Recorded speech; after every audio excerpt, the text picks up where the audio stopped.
here. Listen, Breda, can I get her? Hold on till I get this. Hello? Oh, it's only you. What do you want? I'm busy. Listen, Breda, can I get her?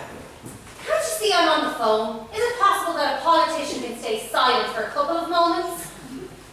Right, what's going on? You're coming home. But it's not Christmas, Easter, or my birthday. So what do I owe the honour of this visit? Breda, I must go to the funeral and it's pouring rain. All I want is to borrow an umbrella. Oh, hold on till I get rid of this pet pain. Now, Councillor Cullen, did you not see the sign over the door that said O'Brien's Bar? Not O'Brien's Bar, an umbrella emporium. I don't want to buy one, just if you had the loan of one. Typical politician. Beg, borrow, steal. Never buy. Right, I think there's one here somewhere. It was left after a hen party last month. Ah, yes, here it is.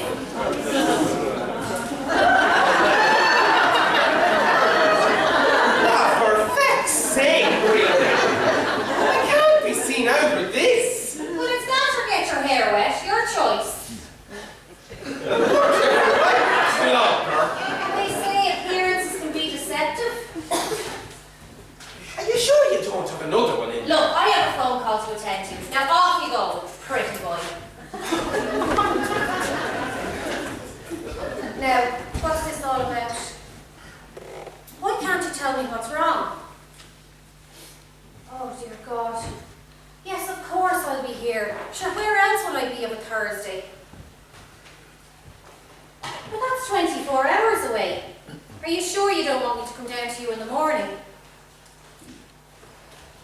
Oh, all right. Yes, okay, please stop crying. Yes, okay. Okay, mind yourself. Okay, bye. Something seriously wrong there. Good evening, Breda. Ah, it's yourself, Jojo. How are you? You seem very distracted there, girl. Is there something the matter? That's just it. Something is the matter, but I don't know what it is yet. Well, Bedad, that sounds mysterious. Maybe you'd like to talk about that something. I know. I'll have to wait until I hear more. Anyway, how are you keeping? Well, you know, Breda, if it was any better, I'd be hard-pressed to stick it. Yes, man, Jojo. The usual? Yeah, they never change a winning formula. How's Patch? Ah, sure, Patch, he's in great form. You know, he's hopping off the sod. Great friend and companion. Treat a dog with kindness, and he'll be your best friend and companion. I tell you, Breda, not much that little dog doesn't know. Did you ever think of getting a dog yourself? Ah, no. Sure, I've no need for a dog. And I'm well able to do the barking myself. Did you see our local politician going to the funeral there? And him carrying a wicked, fancy, frilly umbrella. Do you think that he's trying to tell us something there? I know, Jojo. I gave him that. He came in here looking for the loan of an umbrella. It was raining cats and dogs at the time. Didn't want to get the hair wet. Sure, I couldn't resist the temptation. Ah, you're a gas woman, Breda. You won't have him on your side when you need him playing tricks like that. On my side, he's about as useless a politician as an ashtray is on a motorbike.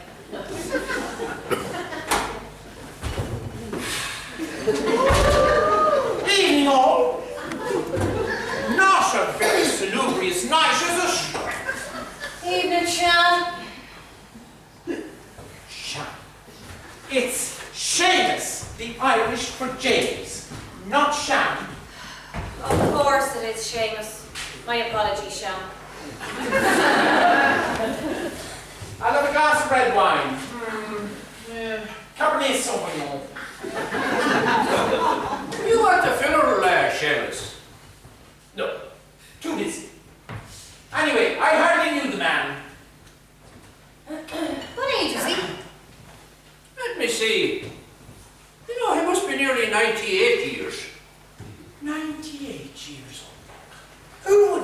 live to be 98. Well, anyone that would be 97 would. That'll be €9, Sham. €9 for a glass of wine. I can buy a whole bottle of it down in the supermarket for €10. Well, off you go then. And ask them to open it, provide you with a clean glass, comfortable seat, toilet facilities, convivial company, and enlightening conversation. You have an answer for everything.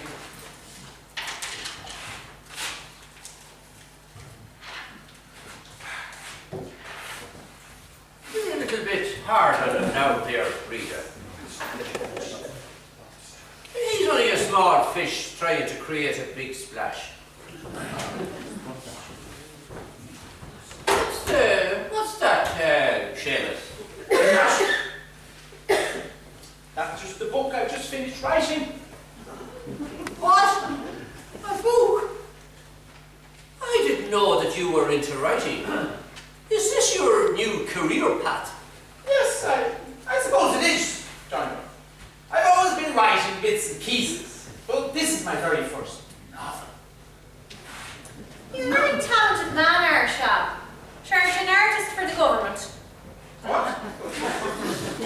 Aren't you drawing the dough and signing on? Very funny. To quote George Bernard Shaw, nature not content with denying him the art of thinking, conferred on him the gift of writing. I still think you're being a bit hard on him there.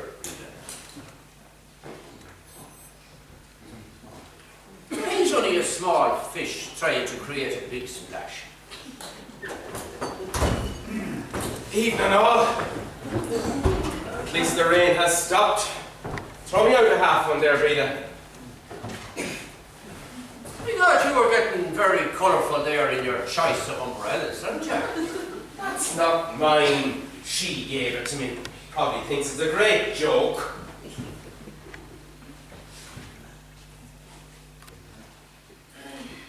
There's money. Oh, I'm after coming out without any cash on me. And I know you don't take cards. I'll fix up with you tomorrow. Tomorrow? What do you think this is, the dog bar? Here. Sign this. What's that? It's a promissory note. Just making sure you don't go back on your word. The cheek of you. I never go back on my word. My word is my bond. Well, this is my bond, so sign it. And John Joe, as a witness.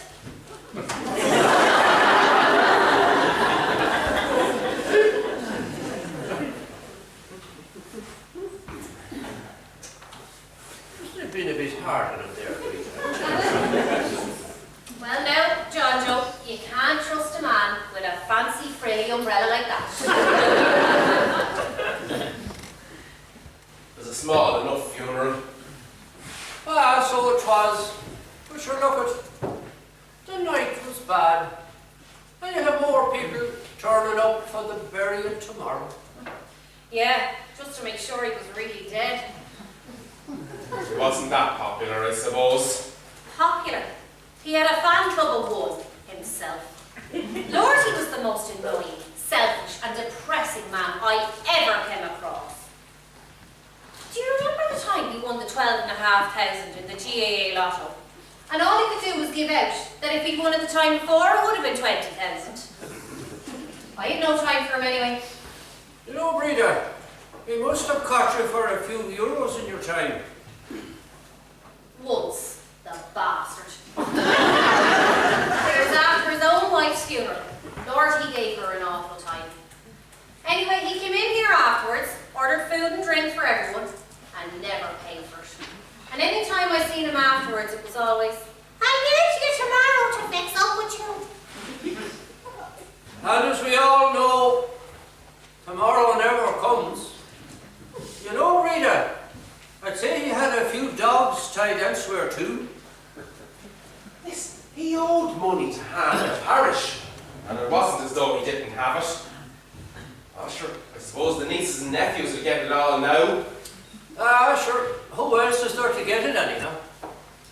Although, I heard he left a good sum to the parish priest for masses in an attempt to buy his way into heaven.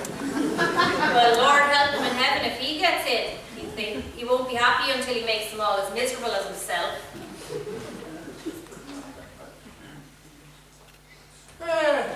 What's the book about, Seamus? Well, I'm not supposed to tell anyone about it until I get official clearance. From who? The CIA Special Branch or FBI? No, not at all. I'm sending it to a very famous film director who wants to turn it into a movie. Who are you sending it to? That's top secret, Brien. No one can know until I get the okay. Mr. Stephen Allen Spielberg, American Brien, Los Angeles, USA. That's private, Breda. But for something so private, you'd be well advised not to leave it lying around on the counter of a public house. Come on, Sham.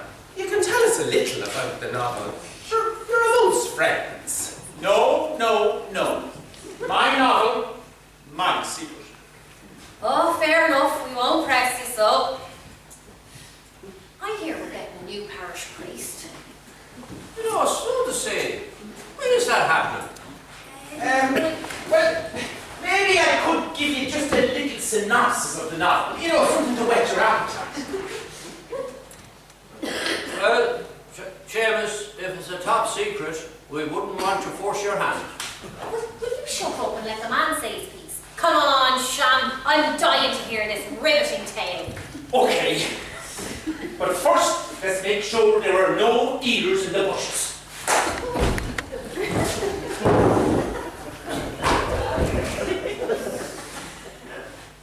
You don't have any recording equipment running behind that bar, Breda, do you? No, I don't. The Lord save us, the next thing you'll want to do is a full body search of the lot of us.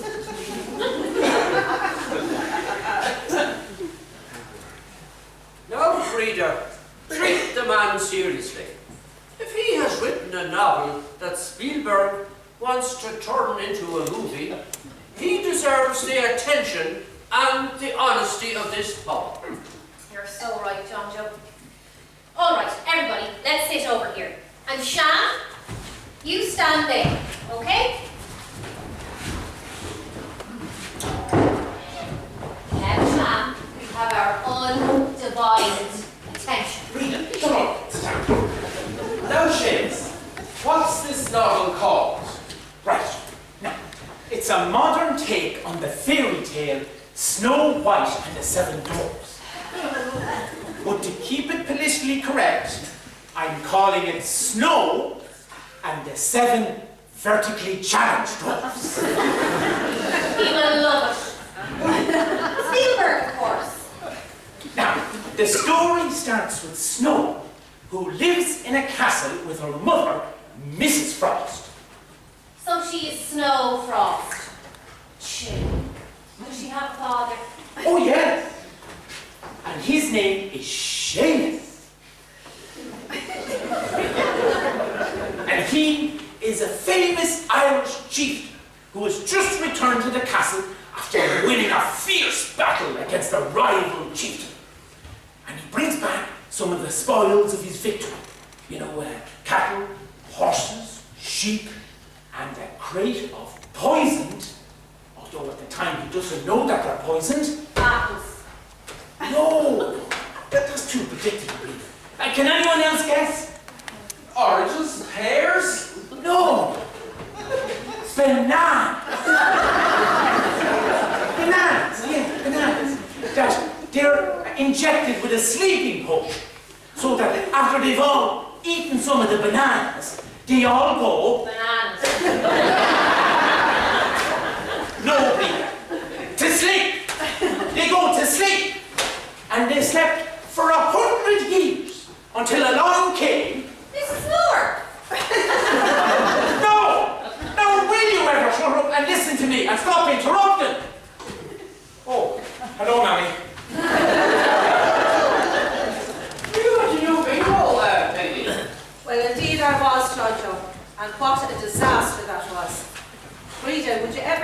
hot whiskey, but I tried to warm myself.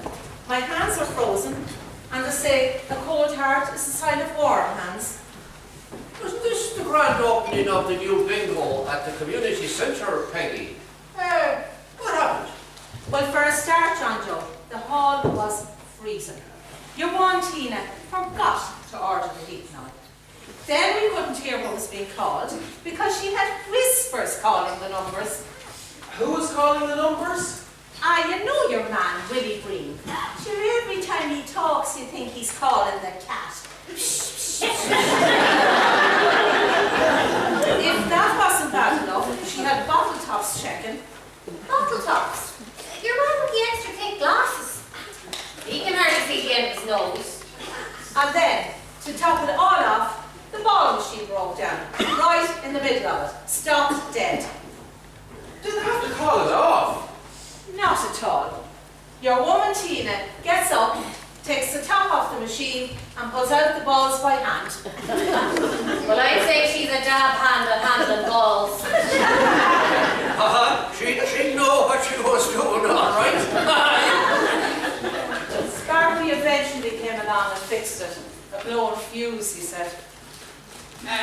Mammy, do you have a pencil or a biro on you? Imagine a writer without a biro or a pencil. Imagine a writer without a bloody clue.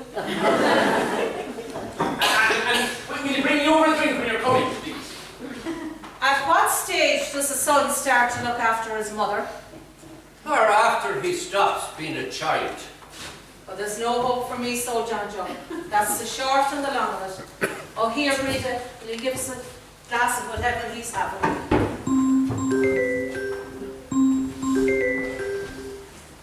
Hello? Yes, I sent that in for you. No, it might take a little bit longer than that.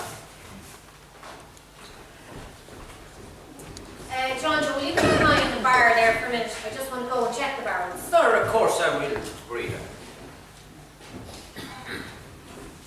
Can I answer you a question, John Joe? How did your one, Tina Conway, get the job as manager of the community centre? Well, there's telling in that, Peggy. You know, it's not what you know, but who you know that counts.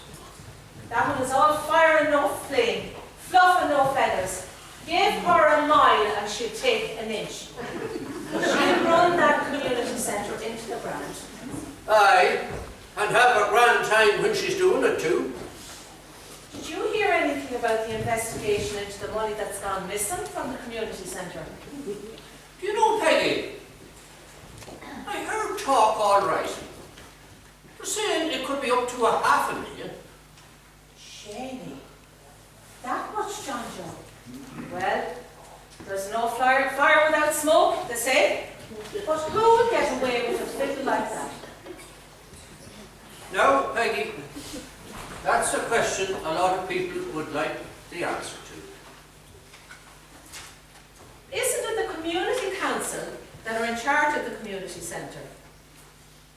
If you could call them that, Peggy, sure, look at that crowd that wouldn't manage to piss up in the brewery. Sure, they're all fighting and arguing. And trying to get one up on each other, John Joe. Aye, that too, Peggy. Who's on the community council now, anyway? Let me see, Peggy. Councillor Cullen is the chairman. Tina is the treasurer. Breda here is the secretary. And there's meant to be 2 members from each club on the parish on the committee. And Tina's husband, Tim, is the accountant. I bet he is.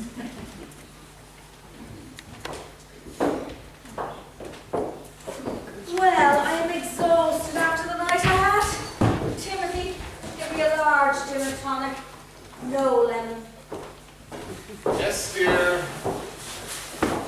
Never said it'd be left, but that one was bitter enough without the lemon.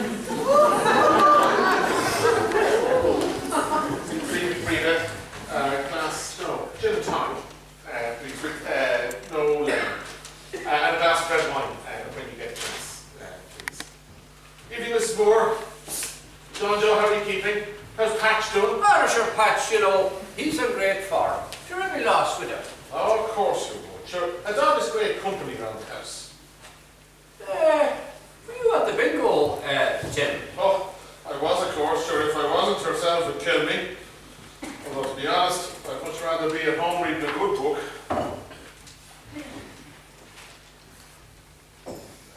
Breda?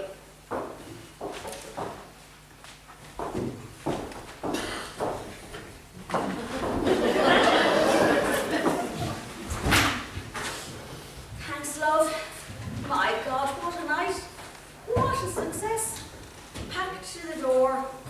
People said it was the best bingo they were ever at. I heard the hall was freezing and the heating wasn't working. Not at all. As a matter of fact, we had to turn the heating off. It was too hot for most people. Peggy said the hall was freezing. Oh, don't mind her. Old people are like that. They'll be complaining of the cold in hell.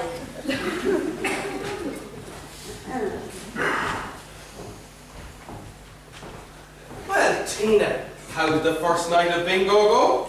Couldn't be better, Brien. Rave reviews.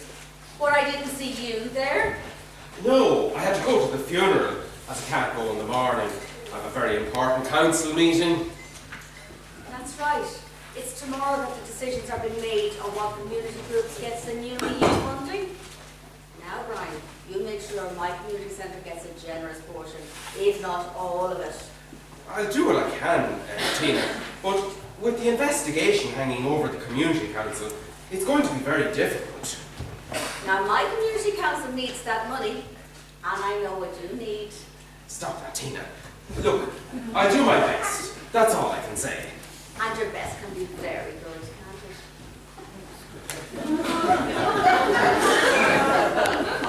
Brian, if I have a word, please. Yes, Sham, what is it? I couldn't help but overhear to talk about the council meeting and the EU funding. Yes, what of Will you put my name forward for some of that funding for my film? it? I don't think the money is meant for that kind of project. It's designed to help community projects, not private enterprise. Well, Brian, this would be one of the biggest community projects to hit the area, maybe the country, maybe.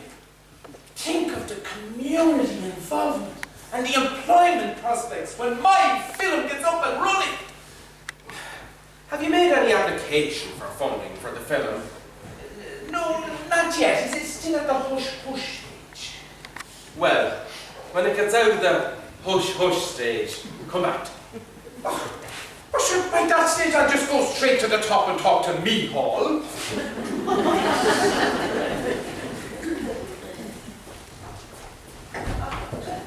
Mrs. Conway, will you make sure to have the heating on in the hall for bingo next week, or there'll be nobody at it? The heating was on, Mrs. Moore. We had to turn it off. It was too warm for most people. Most people, my arse. The heating wasn't on because you didn't buy the oil for it. That's what I heard. Well, you heard wrong then, didn't you? I also heard that there's a pile of money missing from the community centre. And there's no fire without smoke, you know. Are you accusing me of misappropriating council funds? Well, if the cap fits, you are the treasurer, I believe. Yes, I am. But there are 14 other members on that committee. And I can assure you, every cent that came in can be accounted for. And what about every cent that went out? Can you account for that? Yes, I can. And you can look at my books anytime you like. Not that looking at them would ever make any sense to the likes of you. The cheek of you, Miss High and Mighty. Just because you got a bit of an education, you think you're better than me and mine, when we're every bit as good as you. Don't make me laugh. I've seen more intelligent forms of life coming out from under the rocks than you. And your girl with son. Fur coat and no knickers. Oh no, why you have no knickers? Because you don't have time to put them back on.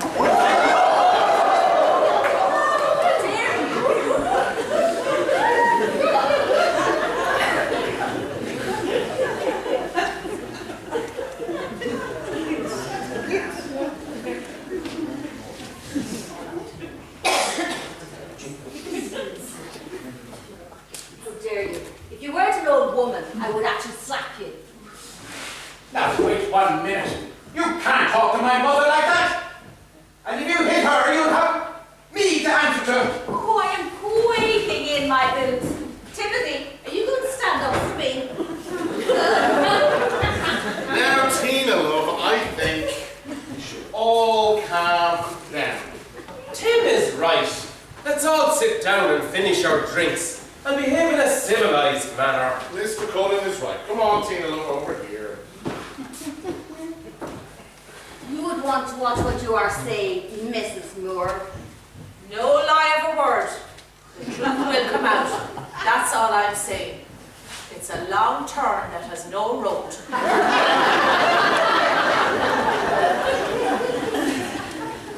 Now everyone, look at the time, it's gone closing. Finish up them drinks. You don't have to go home, but you can't stay here.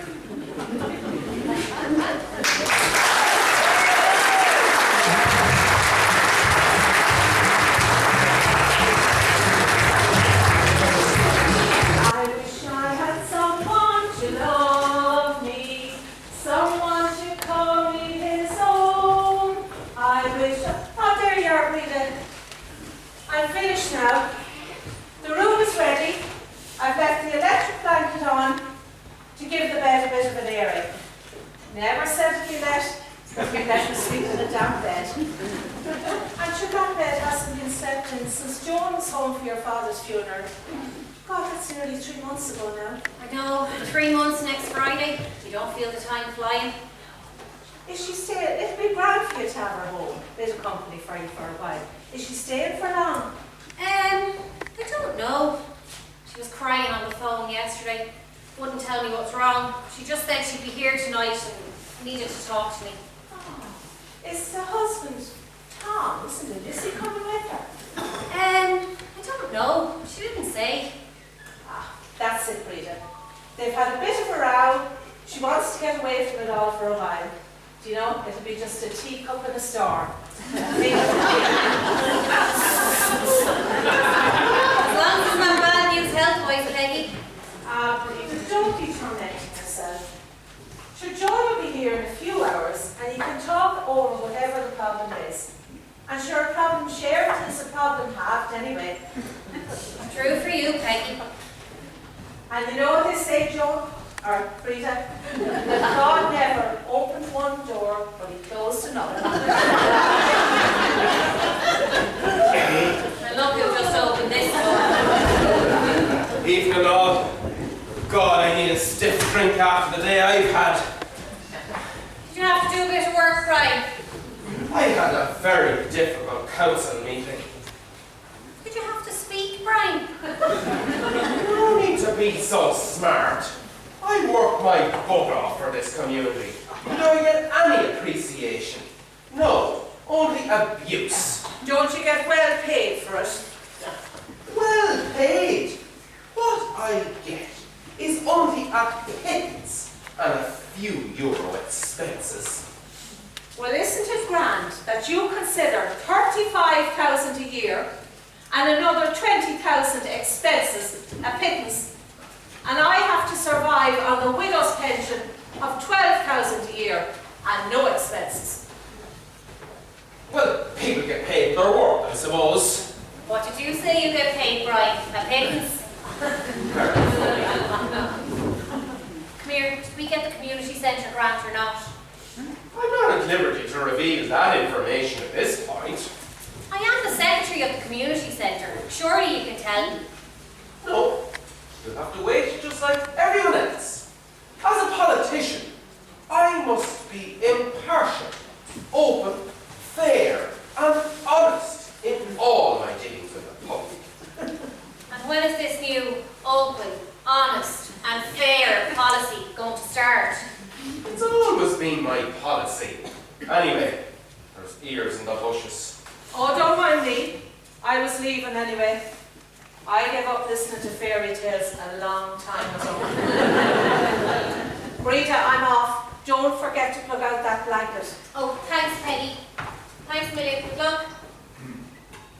Stupid, ignorant woman. Don't forget now that if you run for a Dáil seat You're going to have to count on every vote you can get. Well, the day I have to rely on Peggy Moore and that useless son of hers for votes, I'll quit politics altogether. Don't burn your bridges, Brien, or as Peggy would say, it's a long turn with no road. How does she manage to get all the sayings arseways? That's Peggy for you. Anyway, come on, tell me, did we get the grant or not? I don't know yet. The final decision will be made on Monday.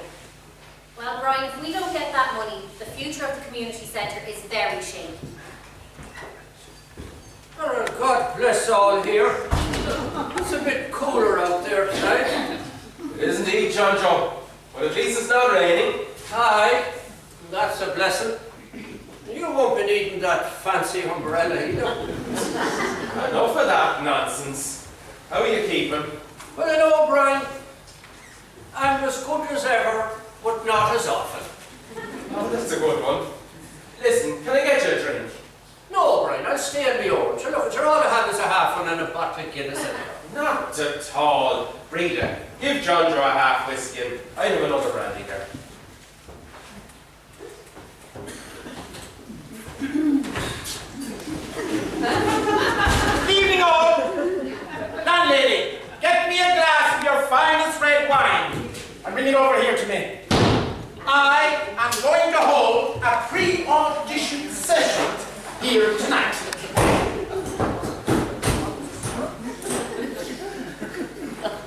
Is he for real? Now, Brien, that's €48. €48? Yes, these drinks, and the ones from the night before.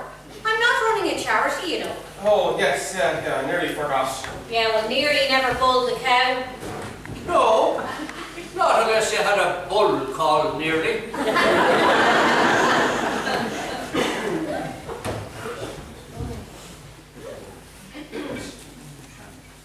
Mr. Moore, Sham, your glass of red wine. Did I not ask for it to be brought out to me? You did, but that's not going to happen. If you want your drink, you can come up to the bar like everybody else. I suppose that's another €9. Correct, Sham. And now you can tell everybody you were called to the bar. Very funny. Hold it. What's with this holding auditions bit? I'm holding a pre-audition session for my film. Did you not see the flowers? No. And I didn't see the written permission from the landlady of these premises for such a session. What? I need permission to... Yes, I am waiting. May I have your permission to hold a pre-audition session in your premises tonight? Seeing as you said it so eloquently, how can I refuse? Tell me, Sham, what's a pre-audition? Well, John Joe, you see, most people around here wouldn't be too familiar with auditioning for parts in a film. So I thought that I would make myself available to advise interested parties on the correct procedure, thus giving them a better chance when Stephen comes to do the audition. Stephen? Mr. Spielberg to you. Well, would it be a great day for this little community when you have a prominent film director like Spielberg holding auditions for a film here. What's the film called again, Sham? Snow and the 7 vertically challenged wolves. Oh, yes. Wonderful. We wait with bated breath. And how soon will we know when it's all going to happen? Well, I'm not at liberty yet to reveal that information. It's a bit like the fella that invented the glass coffin. Remains to be seen.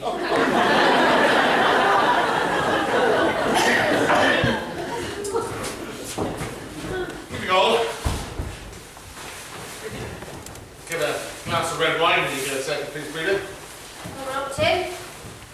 Any news? No, all quiet. Well, for the present, at least until herself arrives. Did she let you out on your own, Tim? Yes, Mr. Cullen. She's up at the community centre. What have you got going on over there, Seamus? Oh, Tim, I'm holding pre-auditions for my film. Right. Any part in your film for me? Oh, I don't think so, Tim. Have you any previous acting experience? No. Well, not unless you consider playing the part of a dutiful and obedient husband for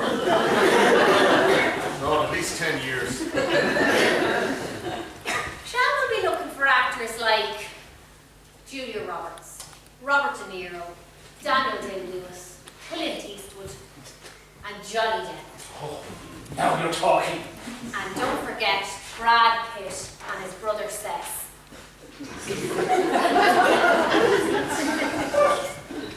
I never knew that Brad Pitt had a brother that was into acting in films. Oh yes, I can see it now, starring Brad and Seth Pitt. Ha, ha, ha. Very funny. But I will be the last one laughing when my movie makes millions at the box office. Wait and see. We won't be holding our breath. Oh, how are you Can't you play John Joe? Conjo, you left your zip open. Oh, because I did. John, we wouldn't want you flashing yourself in a licensed premises and upsetting people. Sam, there's no fear of that. Did you ever hear the saying, a dead bird never fell from a nest yet? Well, I suppose it's the first signs of aging. Not remembering to close your flies. No, Sham. The first sign of aging is when you forget to open it.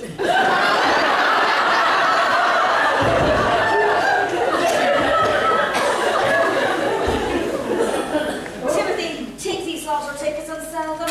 But before you do that, get me a large gin and tonic. No lemon. I am exhausted and on my feet all day. Makes a change for me and on her back. Gin and tonic, please, Breda, and I know it. No lemon. yeah, how much you want? Anyone for a lotto ticket? Ah, go on, sure, I'll take two. One for myself and one for Pat. Thanks very much, John. No fair play.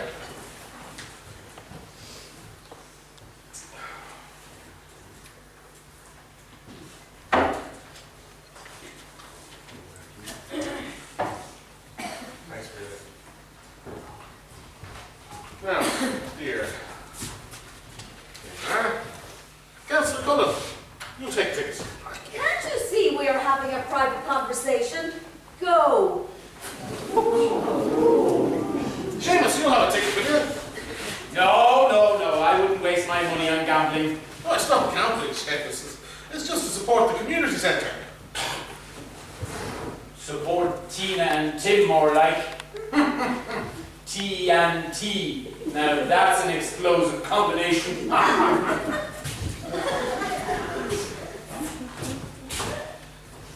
Thanks, John. What about yourself, Breda? Yeah, sure, go on. I'll take two.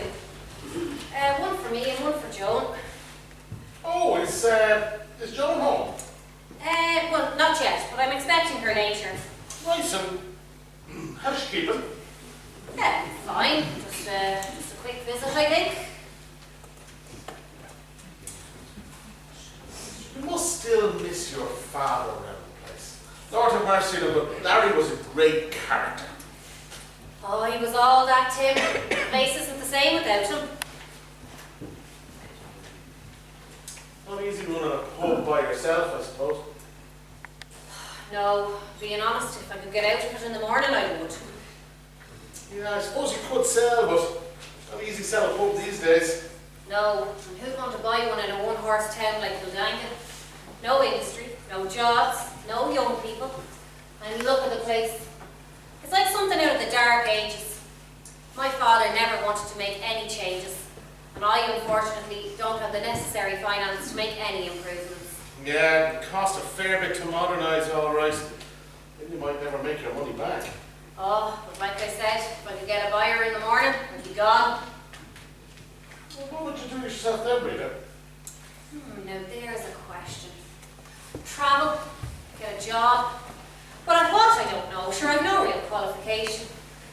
Well, what about finding yourself a rich, handsome husband? Around here, all the handsome men are gone, and all the rich ones are too old. Anyway, I have no interest in getting married. Well, what about Seamus Moore? What about him?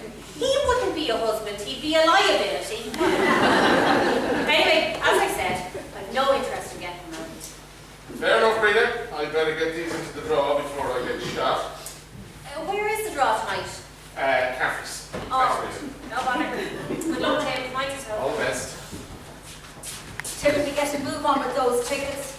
And don't forget to ring the radio station with the results. That third one will be giving out again if you don't. Yes, dear, I'll do that. What's the point of doing the lottery results when nobody ever wins? How much is the jackpot this time? It's 15,000. It's been 15,000 for months. Does it ever go up? Did you buy a ticket? No. Then it's none of your business. But whose business will it be when it does get won, but there's no money to pay out? You stupid man. There's money in the account. By law, we have to keep sufficient funds to pay out every week. Tina, what would happen if Patch won the lotto? Patch? Who's Patch? Oh, your dog. Actually, I don't know. Well, John, he'd have to be able to write his own name in order to collect his winnings. Now that would be something to see. Well, Begad, he's clever enough for anything as Patch. Yes, but does he own a bank account? You can't cash a check these days, John Joe, without a bank account. Well, you know, it's just as well I put him down as John Joe and Patch Whelan. John Joe, anyone would think he was a member of the family. But of course he is, Sham. A dog should be a member of the family.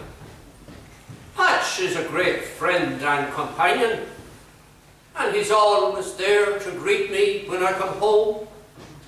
And it doesn't matter what humour I'm in, whether I'm rich or whether I'm poor, whether I'm well-dressed or whether I'm shabby.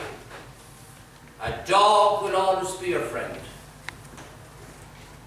And that's a lot more that can be said about us humans. I must be off. John Joe, before you go, there's a bone for Patch. It's off the lampshade. Ah, Breda, you're very good to think of him. You know, he loves to get a bone now and then. It's very good for his teeth.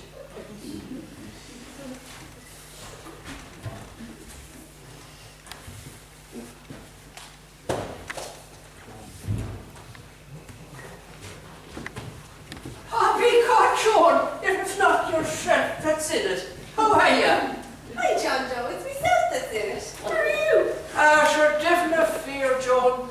I'm off home to Patch. He'll be waiting for me. I shall see you tomorrow, Joan. I'll see you, Joe. Good night.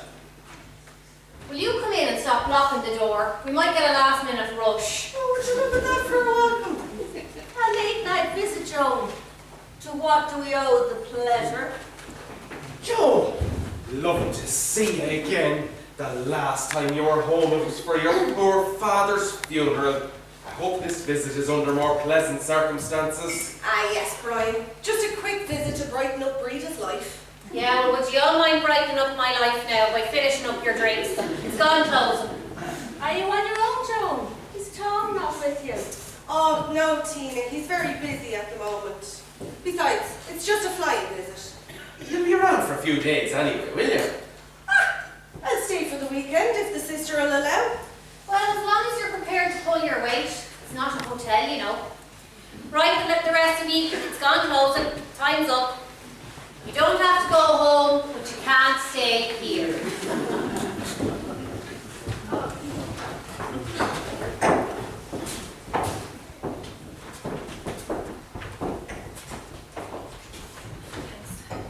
Come here. I'll borrow your suitcase. Yeah, are you hungry or anything? Do you want something to eat? I know, I stopped and I had something on the way, but I'd murder coffee. Coffee. No bother. I'll get that ready now.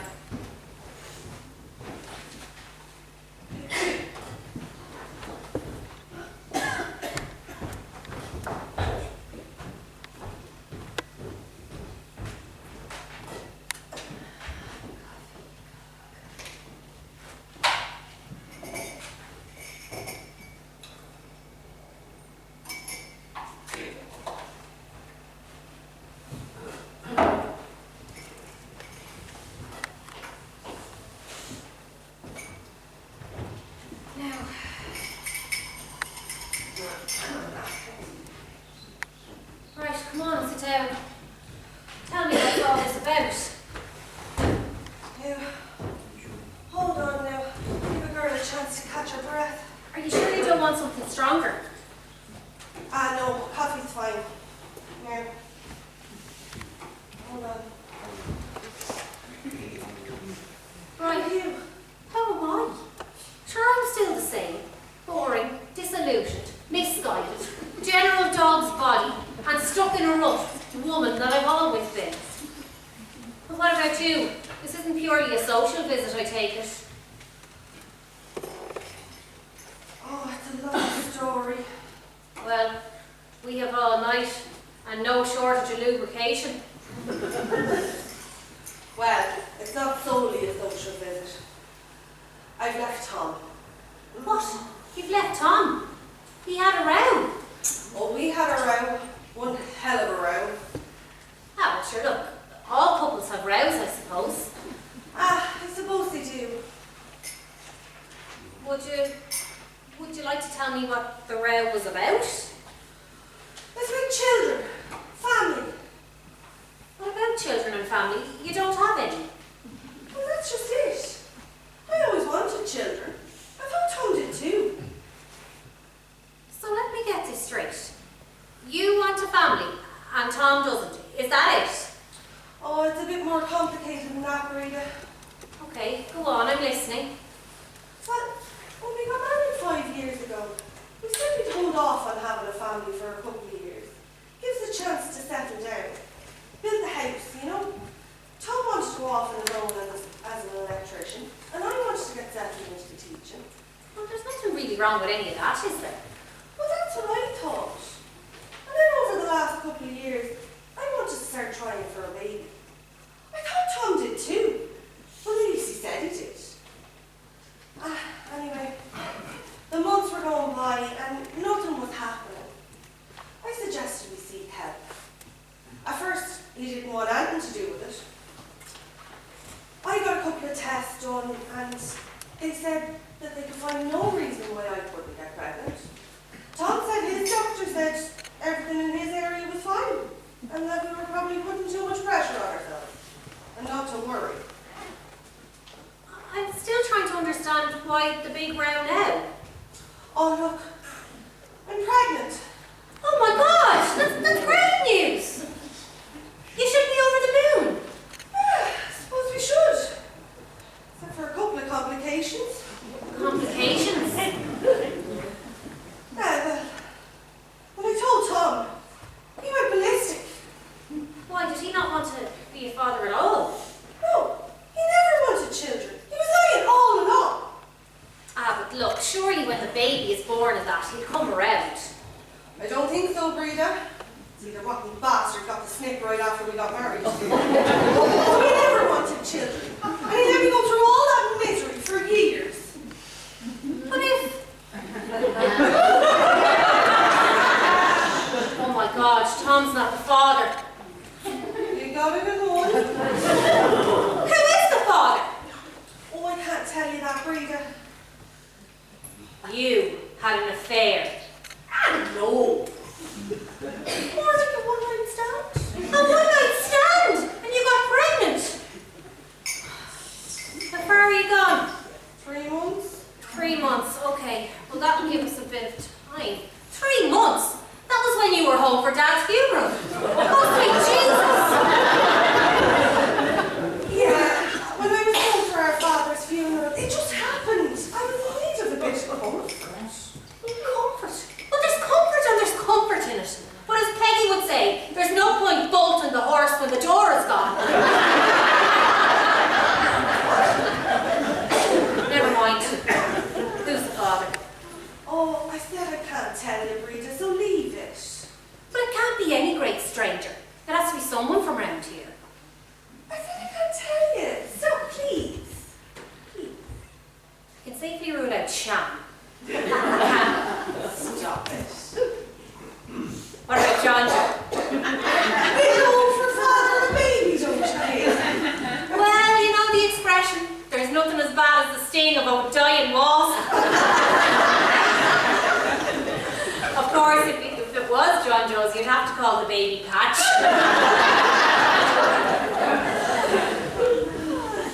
Oh, Joan, what are you going to do? I don't really know, Breda. Is it alright if I stay around here for a little while until I get my brain working again? Of course, sure, this is still your home. Technically, it's not. Remember, Dad left you the pub. He left me my share to build the house. She probably left you with not much only this. Look, that is as it may be, but you're welcome to stay as long as you need. God, I'm still trying to get my head around the fact that Tom was so devious as to get a vasectomy and not tell you. Imagine an electrician with no spark or current flying, what? Thought he was no live wire. Him firing blanks, and you thinking you were going to get pregnant every month. Is there no hope of reconciliation? No, it's over between us. There's nothing there anymore. Sometimes I wonder if there ever was. Oh, come on, Ailey. We better go to bed. God, I'm not going to be able to sleep wondering who you had that fling with.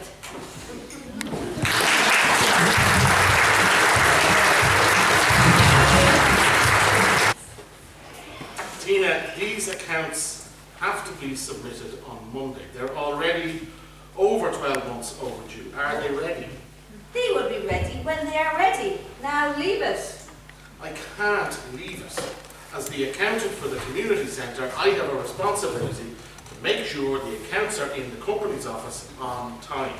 And with this investigation hanging over us, I have to make sure the books are in order. Will you stop going on about it? You are just annoying me.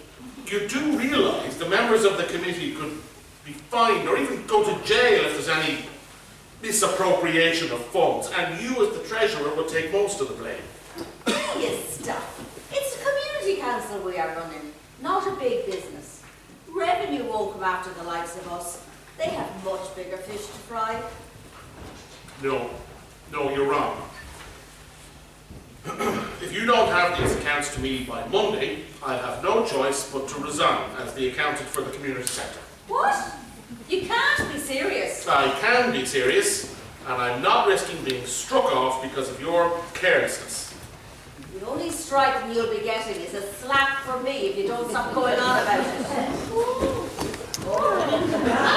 Hey, Peggy. Were you running, Peggy? No, I was at the step dancing classes in the community centre. I never said it'd be left to him, but that would knock the wind out of anyone. See, that's another service provided by my community centre. Your community centre, my arse.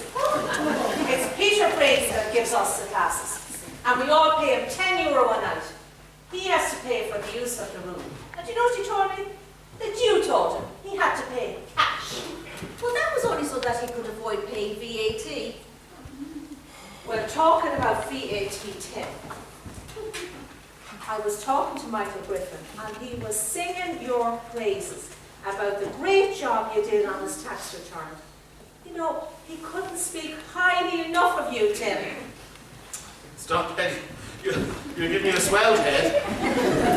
Well, that's enough with it might be useful. Drinking would be useful. Get me a drink.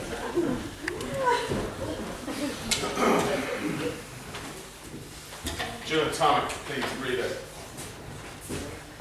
And whatever Peggy's have. I have a small sherry. Thanks, Tim. Hey! Hey! Well, now, there's our welcome. Well, it's not every day we get a lottery winner in here. Congratulations, John Joe. I'm absolutely delighted for you. Breda, it's great news, John Joe, and I'm delighted it was one of our own that won it. 15,000, John Joe. Jamie, that's a great bonanza for you. What are you going to do with it? Well, now, Peggy, I'll have to do a little bit of thinking about that. Well, I hope you cash the cheque, John Joe, and that there's money in the account to meet it. You wouldn't want to be hatching your chickens before they're hatched. Well, Peggy, I'm not still in the bank, and I took out a few euros for spending here tonight. So let me buy you all a drink now. Whatever they're having, Breda, and one for yourself. Well, thanks very much, John Joe. That's very kind.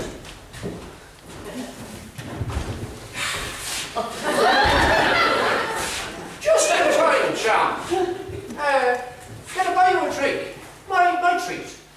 Oh, yes. I heard that you won the lottery. Well, John Joe, I would make sure that the money was there to back up that cheque before I would go splashing out. Breda, I'll have a large brandy. A large brandy, no less. You'll have a glass of wine like you always have.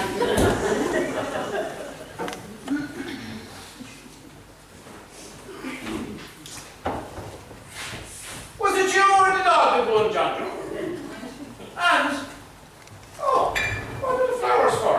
Oh, hey, Dad, I nearly forgot. Do you know, Breda, they're from my little dog, Patch. In gratitude for the bone. Thanks very much, John Joe. And say thanks to Patch for me.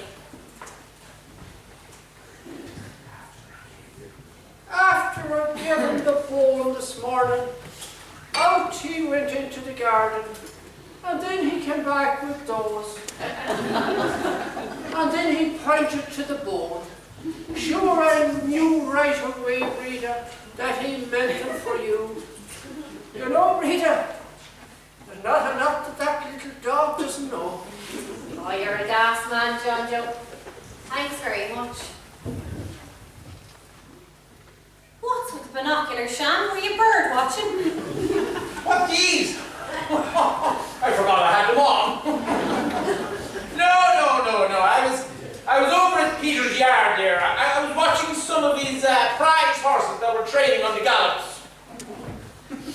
Well, Peter, Sham, do you mean Peter Spencer, the racehorse owner? Yes, of course, John Joe. I didn't know that you had any experience in working with the horses. Well, John Joe, I've never actually worked with horses, but I've always had a gift of knowing what might be wrong with a horse. And where exactly does this gift help Peter Spencer? Well, you see, Peter is very worried about a couple of his prized horses. He's afraid that they are not running to form, that they're holding back. So where exactly do you come in? Well, you see, with my gift, I go and I check out the horses. And if I think that they are holding back on him, not giving off their best, I have a little chat with him. I think I get that now, Sham. Would that be a kind of a little horse whisper? Right, John, you've hit the nail on the head. Somehow I don't think it was the nail that got hit in the head. What about the film, Sham? Well, it just ran into a little difficulty, John Joe. But nothing that can't be sorted. You see, Stephen wants to make the film over in Hollywood, in America. He's no problem raising the finances over there, but I still would prefer if it was made over here. But then his guys won't back the film if it's made in Ireland. But I am hoping to convince a couple of personal come up with the money. So fingers crossed. So this horse whispering is a new venture then? No, not at all, John Joe. I've been doing it for years. Of course, only on hush-hush. Traders don't like it being broadcast that they might be running horses and not bringing to their full potential, if you know what I mean. Hello? Oh, yes, Peter, hi, how are you? Did you hear that phone ring, John Joe? No, Breda. I have it on vibrate only. You know, I don't like to upset the other drinkers, you know. That was a fantastic time, yes.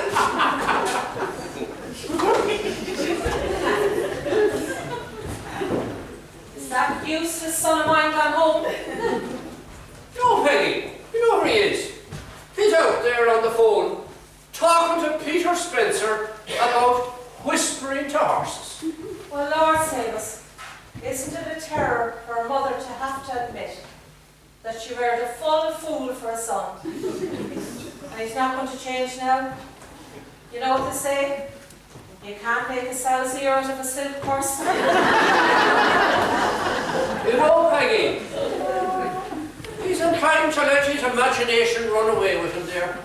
Well, John Joe, I wish someone other than his imagination would run away. In fact, if he just run away. Evening all. Congratulations are in order, I believe, John Joe. Well done. Thanks, Brien. Let me buy you a drink. Ah, well, sure, seeing as you're in the money, I'll have a brandy. Have you any plans to spend it, John Joe? Well, it's like this, Brien. I'll keep a few euro for the rainy day. But, I had a niece that's setting up her own hair salon. And I had intended to give her a few euros to help her with fitting it out, decorating and that sort of thing. That's very generous of you, John Joe. Well, you know, she was very good to me when Eileen died. So, with this windfall, I intended to give her 5,000 euro.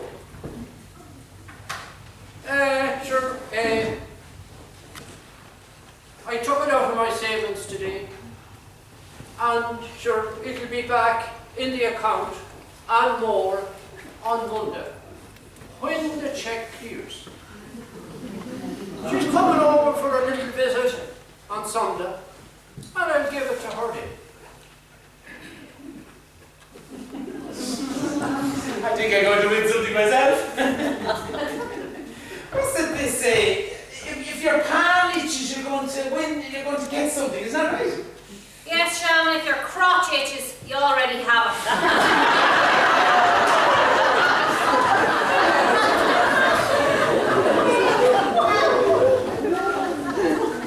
Ah, well, Joan, how are you? I didn't get a proper chance to talk to you last night. You're looking well, anyway. Ah, thanks, Brien. How's yourself? How's business? Ah, sure, look, it's up and down. Hard to make money in the haulage business these days. Too many overheads. How's Tom keeping? Oh, Tom is good, yeah. He's very busy these days.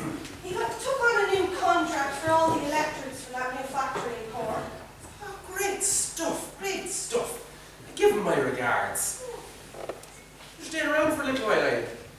I'll stay for a couple of weeks. Chill out before school starts. Yeah. Can I buy you a drink, Joan? I'm celebrating my winnings. Oh, thanks, John Joe. I'll just have a still water. Nothing stronger. Ah, no, John Joe. I'll stick with the water for present. Who brought the flowers? Oh, they were from Patch, my little dog, for Breda, in gratitude for the bowl. Oh, is the dog male? Oh, yes.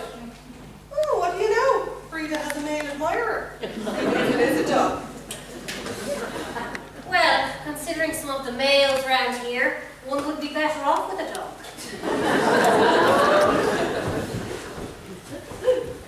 Hope I'm not disturbing you.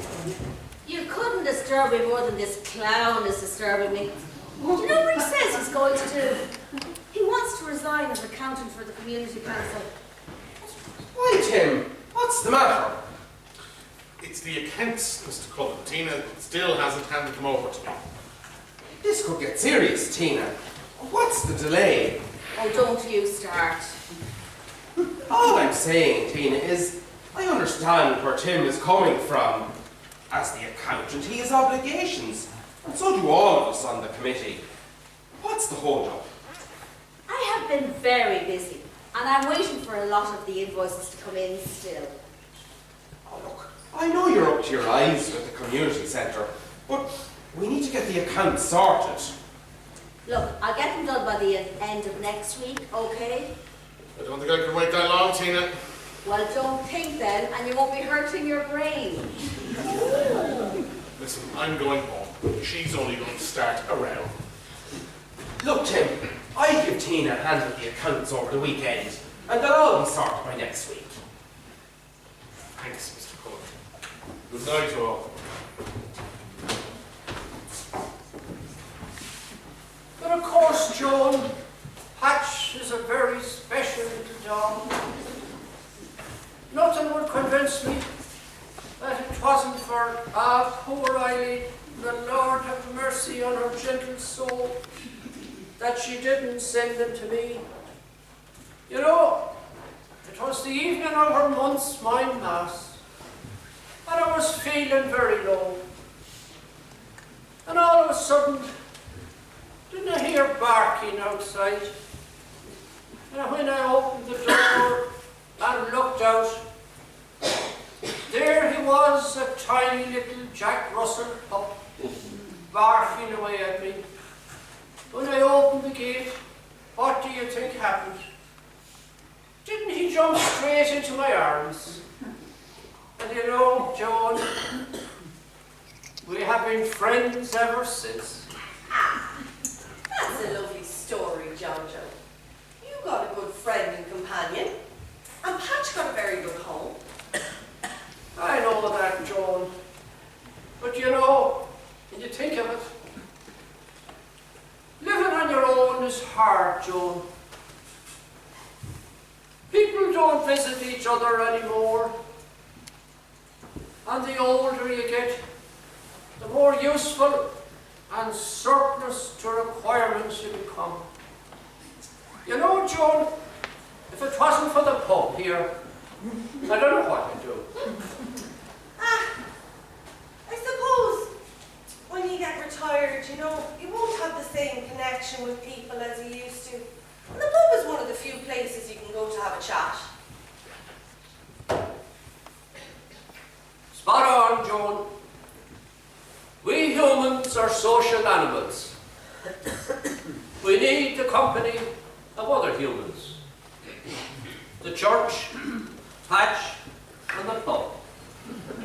That's my life from now on. Did you ever think of getting remarried? Sometimes, Joan, I think it would be good for a bit of friendship and companionship.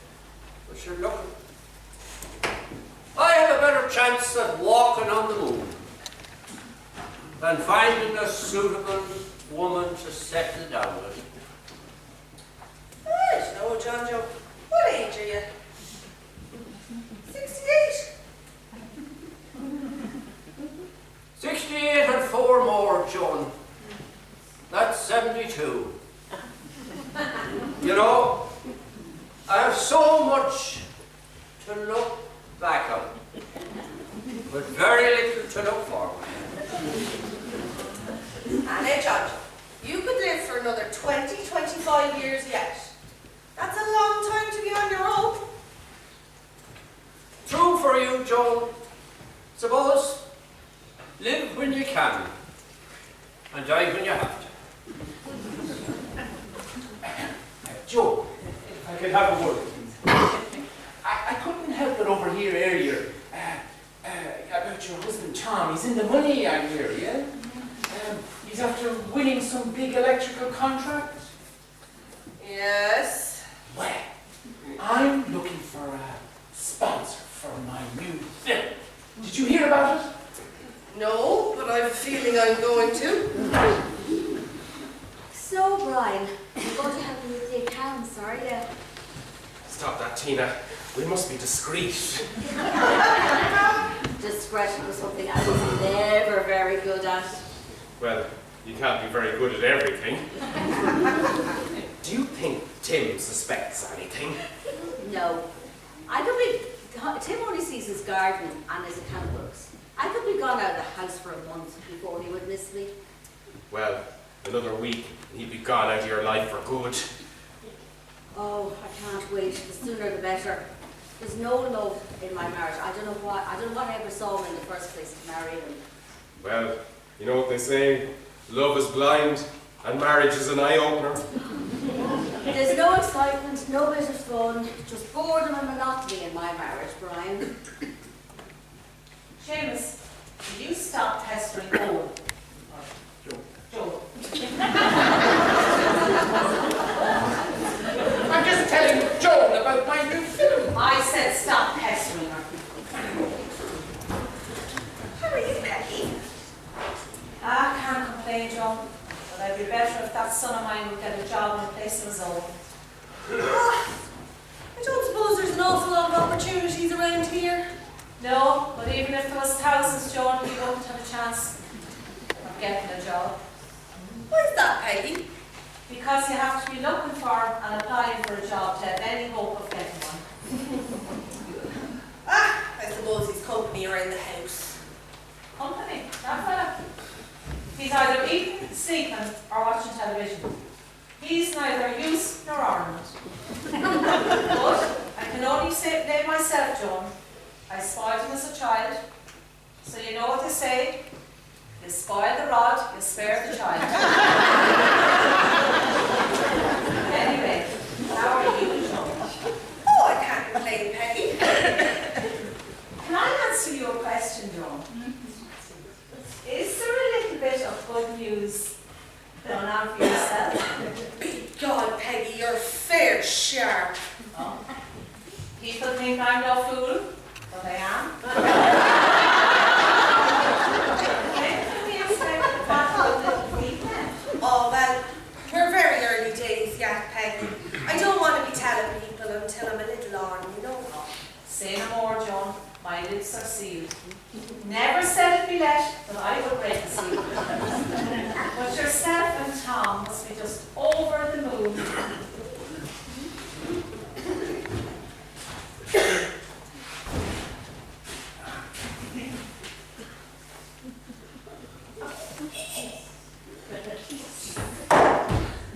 Well done, look! I'm still buying for. No, Sham. You could say I'm a one-trick pony. Unless you could use your gift, Sham, and whisper in his ear. And you know, I might perform a bit clever. Well, if you're going to mock me and my gift like that, I'm leaving. Well, don't say it was here you were delayed.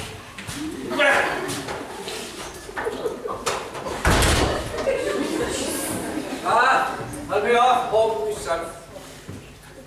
Sure, Pat shall be waiting for me. Good night, everyone. Good night, John Joe. And don't forget to say thanks to Pat for the flowers. Joan, do you mind me asking a question? Is everything okay with Breda? I think so, Peggy. Why'd you have? She doesn't seem to be herself lately. She seems to be a bit distracted. Well, she hasn't said anything to me, but I'm only here since yesterday. Do you know what? I think she's just a bit lonesome running this place on her own. It's no job for a woman, especially on her own. And Breda is a young girl, and she should be out enjoying her life. You know what they say, Joan? Make sun while the hay shines. All right, everyone. Fun is over. It's gone closing. It's time to finish up those drinks. You don't have to go home, but you can stay here.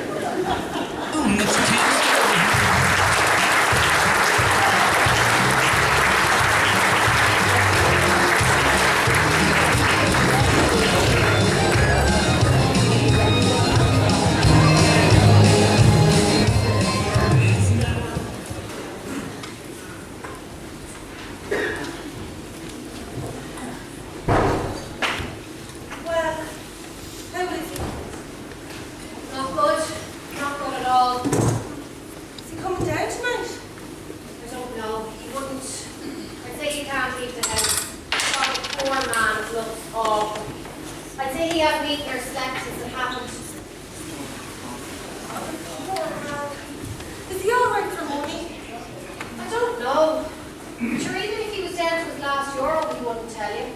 And if you offered him any, he wouldn't take it. You left him the pot of stew? I did, yeah. I'm sure I don't know whether he used it or not. He point blank refused to take the whiskey. Said he didn't drink at home before and he wasn't about to start now. It's a social sign of going to the pub. That's what he liked. And there's no hope of getting him down tonight? No. It's like he's off the will to do anything, even to live. God, I hope they get the bastards that did it. Throw away the key. And he was in such great form on Friday night. No. No sign of John Joe then? No. I was up with him just now. God, isn't it a terror to think that there are scumbags out there going around breaking into people's houses? It had to have been someone who knew that he had the 500,000 in cash in his house. Or someone local who tipped them off. Oh God, that's even worse. Think it's someone that we could know would do something like that. He said you called yesterday. I did, Breda. I called in after Mass. Do you know, he told me that he couldn't bring himself to leave the house. And he broke down crying right in front of me. Oh God, he said he'd get over the money. But why did they have to kill Patch? God, he was mad about that little dog. He told me that he made a small little wooden coffin for him and buried him in the flower bed. And the tears streaming down his face. Oh God, the poor man is in bits. If they'd gone in and taken the money, that would have been one thing. But to kill the little dog, that was pure evil. God, I hope they get them feckers soon. Oh, the better the sooner, Breda. Please God, they'll get their comeuppance, and John Joe will get over this in time. You know, behind every silver lining, there's a cloud. Oh, I hope he'll be all right. This place wouldn't be the same without John Joe. He just needs time now to get over this. Please God he'll be back to himself then. I know, but the longer he stays away, the harder it'll be for him to come out.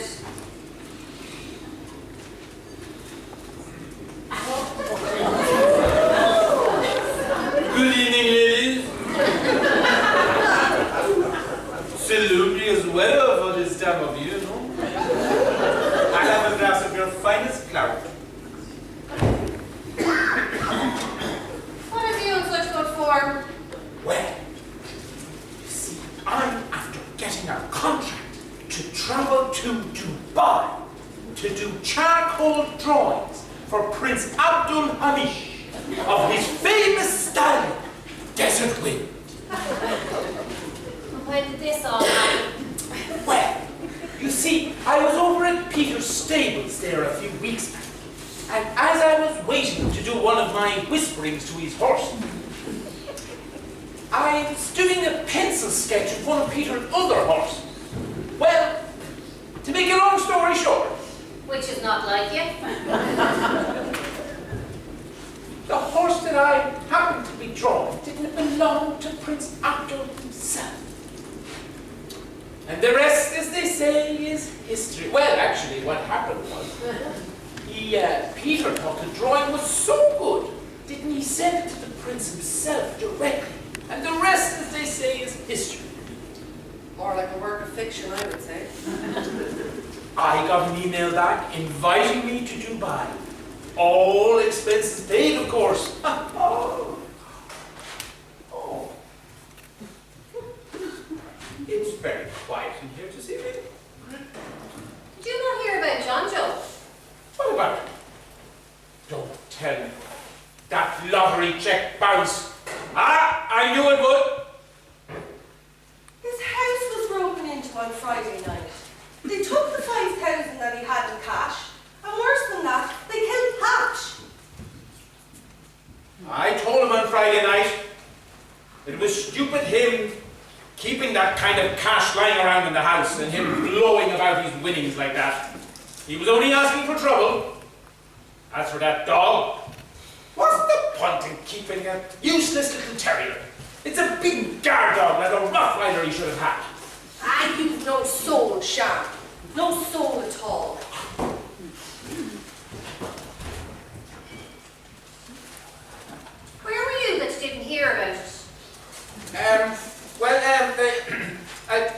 had to go up to Dublin on Saturday morning, very early, you know, because I had a high-level meeting with representatives of Prince Abdul. And then, I had to stay over, of course. I didn't go to the embassy this morning to arrange my visa. So when are you off to Dubai? Well, I just have to wait for my visa to come true. Perhaps you could get, Prince, what's his name? Abdul Hamid? Yes, perhaps you could get him to fund your film now. Or is that a non-runner, if you've heard of the kind? Breda, you have just taken the words right out of my mouth. I need to go and brush my teeth because my mouth suddenly feels dirty. Oh, you're back. Well, how did you get on? Did it sort out? Yeah, yes, it's all sorted. He just has to collect the visa and then he's off to Dubai. What are you on about? Breda, I was trying to keep that private for the moment. Surely your own mother knows that you were up at the embassy in Dublin and that you're off to Dubai. What has this pet ache been on about? Over in Dublin, indeed. He was in Nolan hospital getting his piles removed.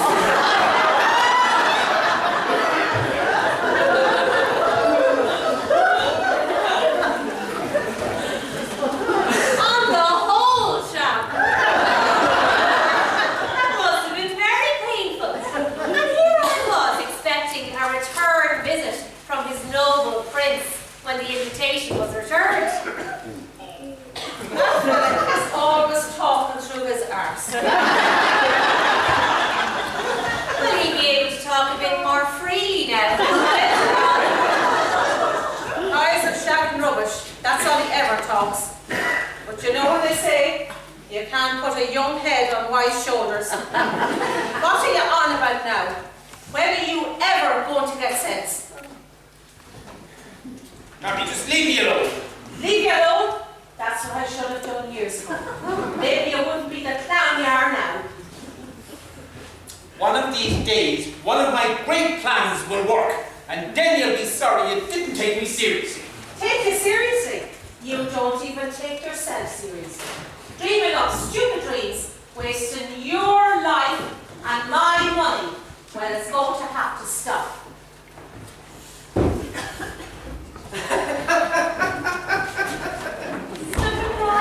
I have a pain in my side from laughing. You started it, now stop it. Gin and tonic, I suppose. Yes, darling, and remember. No lemon. Gin and tonic, Breda, no lemon when you're ready, and I'll have a large brandy. Someone's it good for? Ah, yes. Tina and myself just sorted out the community council accounts, and they're now ready to be sent off. We were at it all weekend. I'm sure you were, but what? That's the question.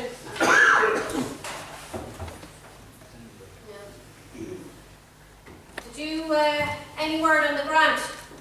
Ah, yes, there's been a bit of a delay with that. We won't have a word on that until the end of next week.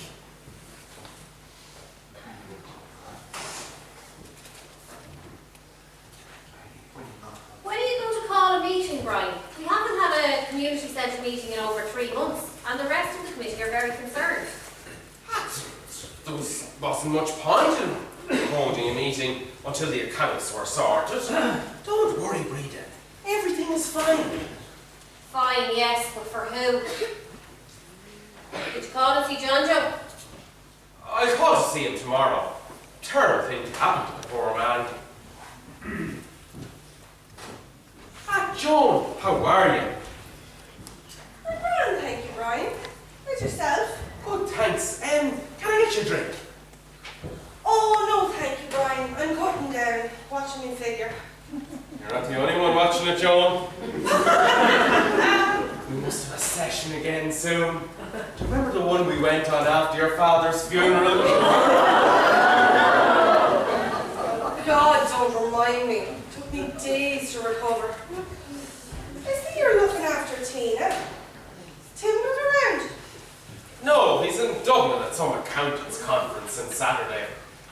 He should be back tonight. I better take down the drinks. See you later, Joan.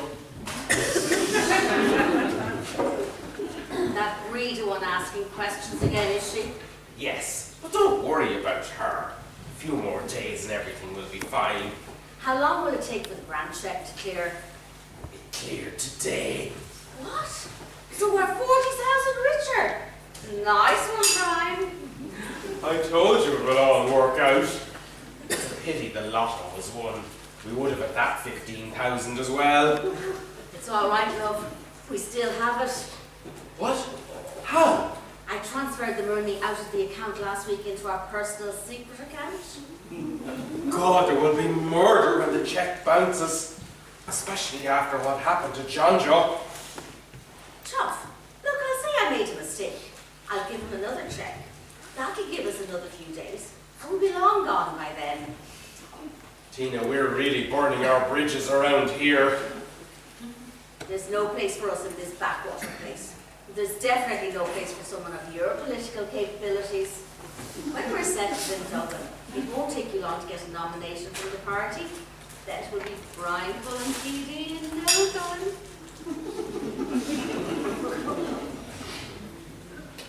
Are you sure we've covered our tracks and the money can't be traced back to us? Absolutely. The money has been transferred so many times. It would take a team of accountants years to take it back to us. Excellent. So, with the 40,000 from the grant, the 15,000 from the lotto, the 700,000 from the community council, and the 1.5 million that I drained out of my haulage business. That's well over €2 million. Not bad for a few years' work. The community council will get the blame for the money missing from their accounts. I put the haulage company into liquidation and we'll be gone on Thursday. And all we can be blamed for is falling in love and running away together.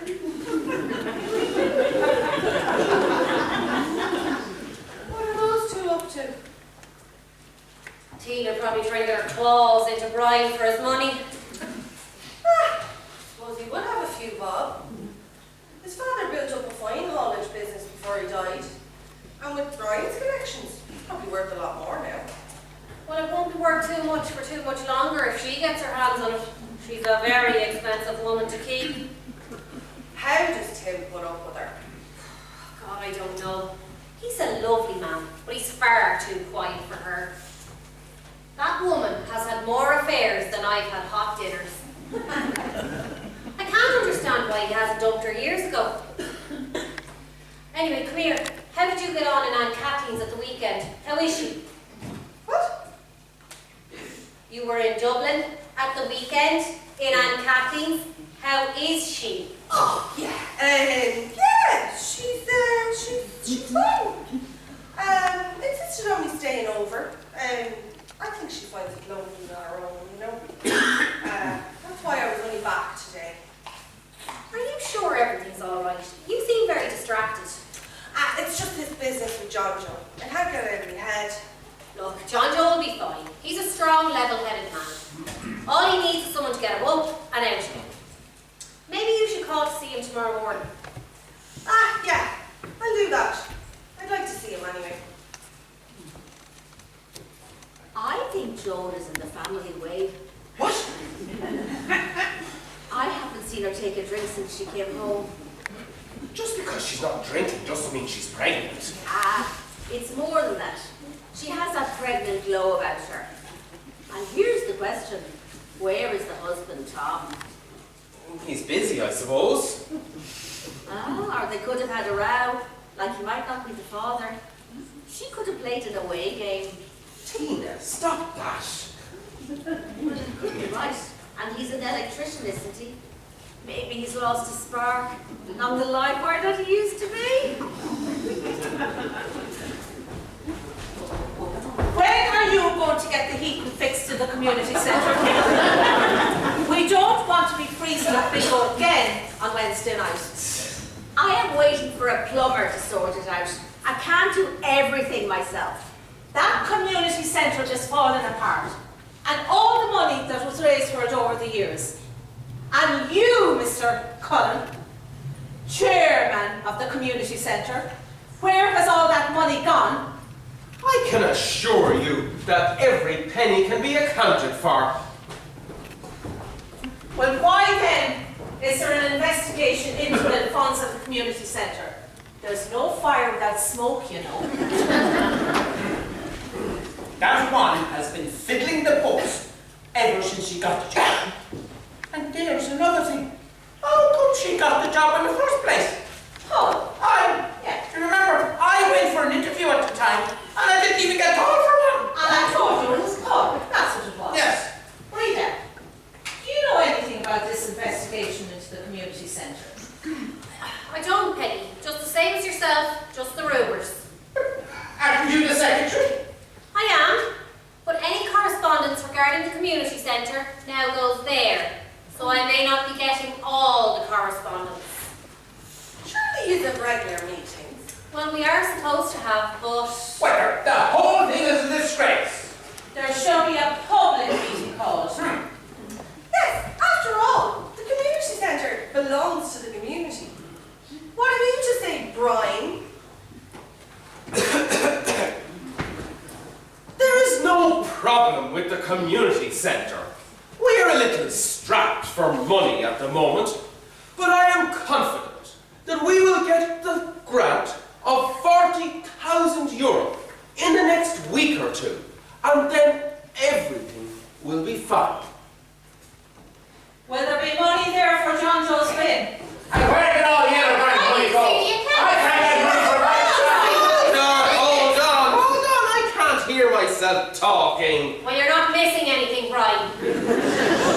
Oh, look, I'll organise a public meeting next week and you can all look at the accounts, okay? We need a committee meeting first, Brien.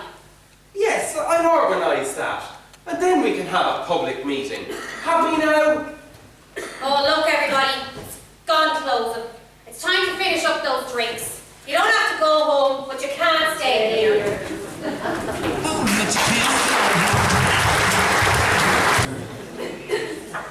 Hello, Tom.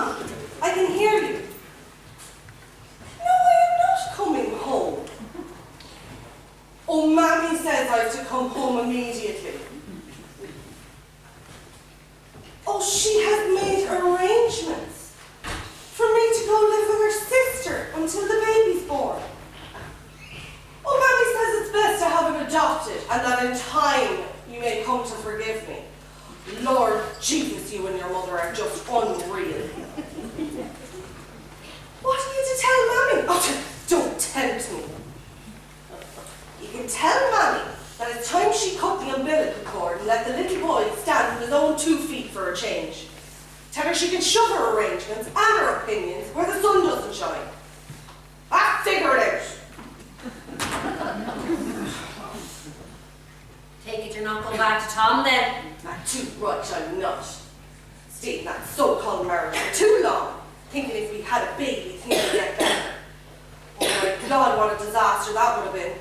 I mean, having his baby. Then I'd never get rid of either Tom nor his Mammy out of my life. So, are you going to tell me who the father is, or am I going to have to wait until the baby comes out and see who it looks like?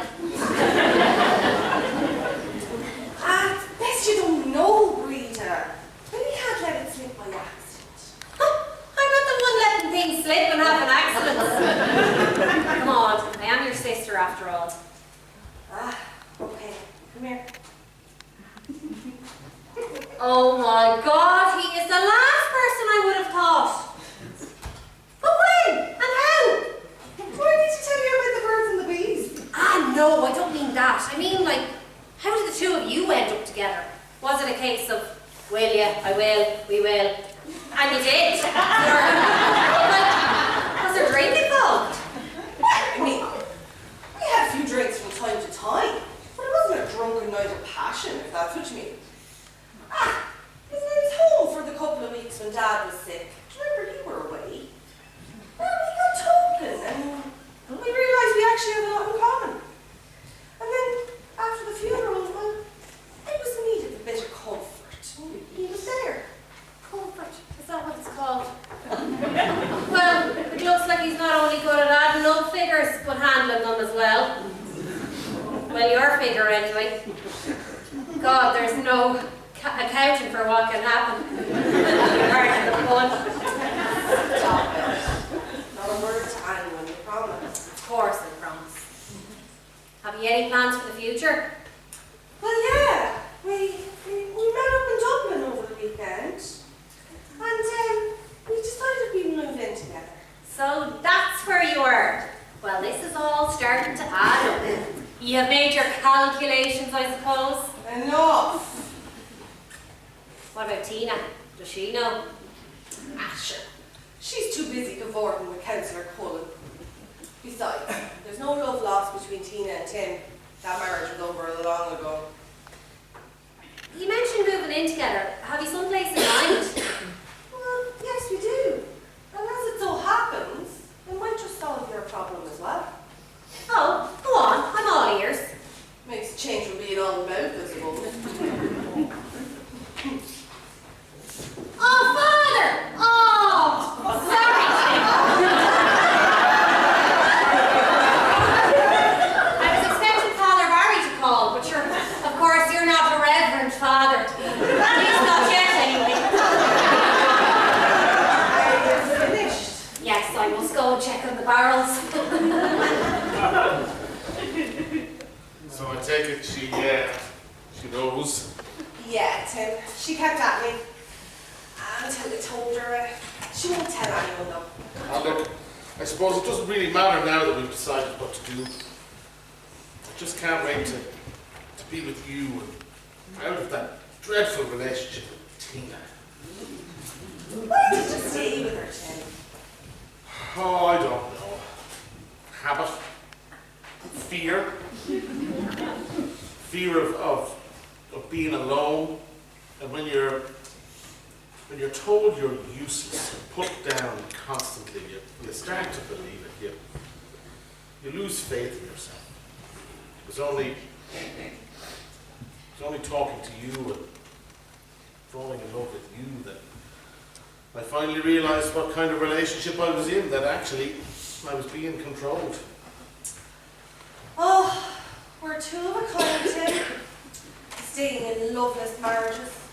Tom didn't want a wife or a lover. All he wanted was another mammy. So anyway, did you get a chance to tell herself about our proposal? No, I didn't, but I don't think she'll have a problem with it. She's not happy here. She needs to get away. Live a life for herself. Be happy. Sure, she came home after Mum died to help Dad run the pub. And sure, that was nearly 10 years ago. Jojo, it's great to see you out and about again. All How right. are you? Thanks, Joan. Sir, I wouldn't be out at all only for Peggy. She said she wasn't leaving until I went with her. Oh, well done, Peggy. You're one great woman. Masha, Joan, isn't that what friends are for? Sure, a friend indeed is a friend in need. What are you having now, my treat? Oh, I have a small sherry. Thanks, Tim. And I'll have a half a whiskey, Tim. I don't suppose the guards have anyone for it yet. No, Tim. And I don't suppose they will. So them thugs don't know how to get away with it. And sure, look at. Sure, even if they're caught, sure, all they're going to get anyhow is a suspended sentence. Well, at least, John Joe, you weren't there. They were vicious enough to attack the poor little dog. They surely would have attacked you as well. I know, Tim, but look, it's very lonely without much. Would you ever think about maybe getting another dog? No. Not for a while anyhow. Don't think so, no. Do you ever think about getting a burglar alarm? You know, Joan, I was thinking that it might be a good idea. Like when the check clears and there's money back in the account. John Joe, it's great to see you up and about again. Thanks, Breda. Sir, it was Peggy that got me to come out. Oh, no better woman. Well done, Peggy. And as they say, behind every successful man is a good woman. Maybe that's what you need, John Joe. What? A good woman behind you. I didn't know him, but God, sure, what good would she be behind me?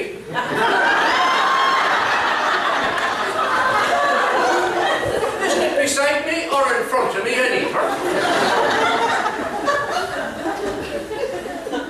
Evening all. Ah, great man, John Joe. Great to see you out and about again. Alright, thanks, Brien. Thank you. What's that stuff you're eating? It's yakult. Great stuff entirely, John Joe. You should try it sometime. Tell you, it'll put lead in your pencil. You know, so there's no point in putting lead in my own pencil. When I have no one to write to. That shouldn't be too difficult to address, John Joe. I know someone who's a great admirer of yours. I'll tell you of the quiet later. Good evening, all. Right. The very person I want to talk to. Barmaid, get me a glass of red wine. And in a clean glass this time. Now, right. I need a grant and a workplace for my new business. What business would it be this time, Sham? I am going to, I'm setting up a factory to design and produce indoor and outdoor clothing for horses. What? You mean like blankets and the like? No, not at all. I'm going to create classic styling for the equine trade. Outfits that the thoroughbred horse would be proud to be seen. Colour and style. That's my motto. Breda, where's the drink that I ordered? From whom did you order it? From you, of course. You said barmaid, if I'm not mistaken. Do you see a barmaid round here? Isn't that what you are? Listen here, you trumped up excuse for a man. I am the owner and proprietor of this establishment, and you are barred. What? You can't bar me. I'm a businessman, an entrepreneur, an inventor, and I'm a pillar of this community. Well, the Lord save us if you're a pillar of this community. And as for inventing anything, you wouldn't invent your way out of a paper bag. Now grab that case and out. Now! Quicker!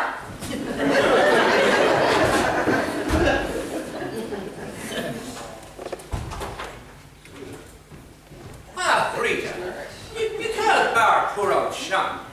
What will we do for a bit of sport around here? Will you give him a chance, anyhow? Oh.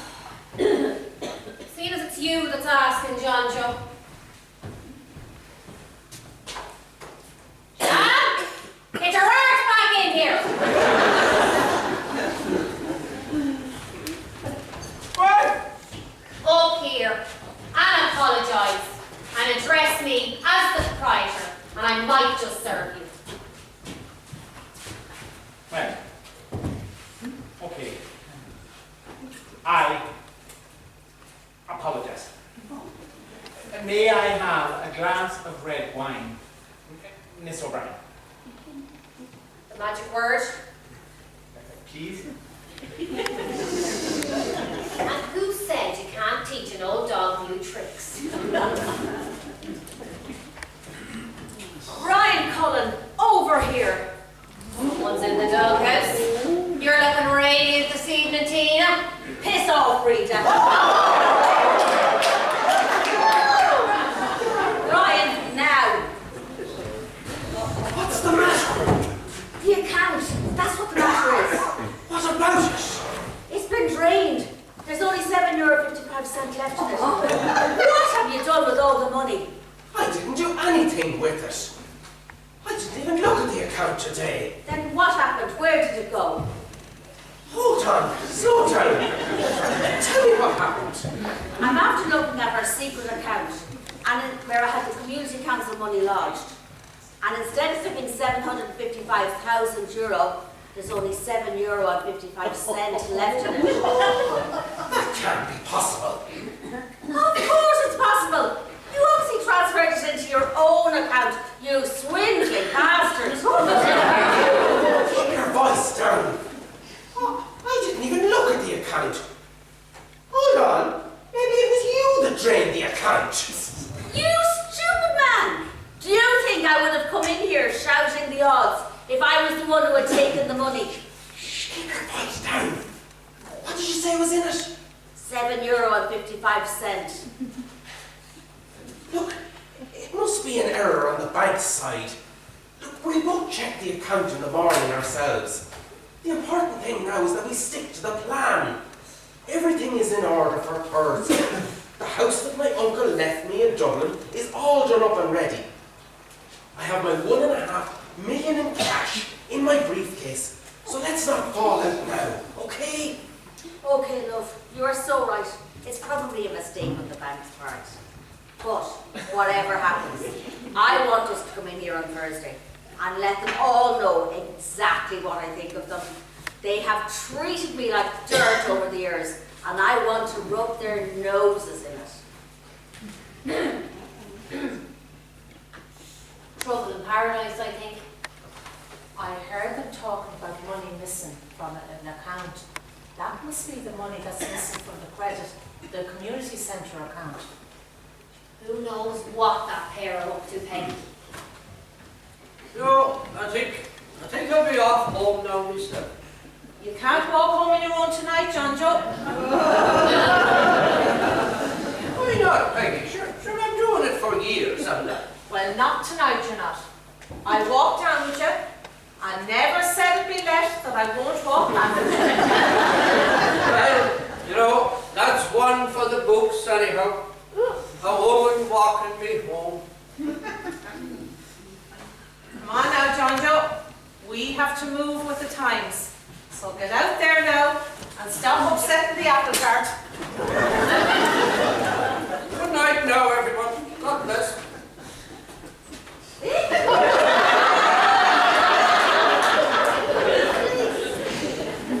Come on now, the rest of you. Time to finish up those drinks. It's gone closing. You don't have to go home, but you can't stay here.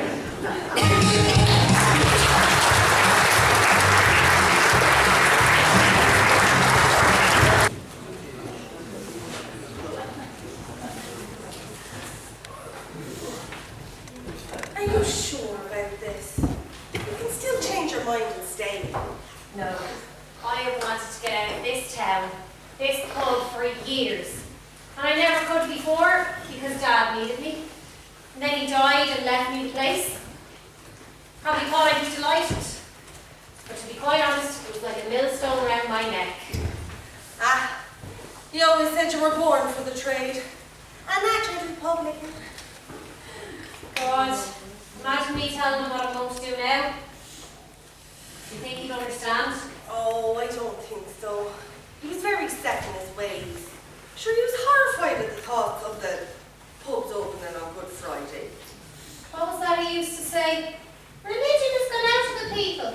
They've no respect for God or the church anymore. God, imagine me telling him what I'm going to do now. Oh, it'd be one hell of a scene. You'd probably call the priest to pray over you. See if you could be cured.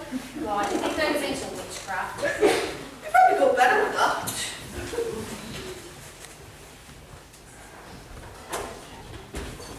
Oh, God bless all here.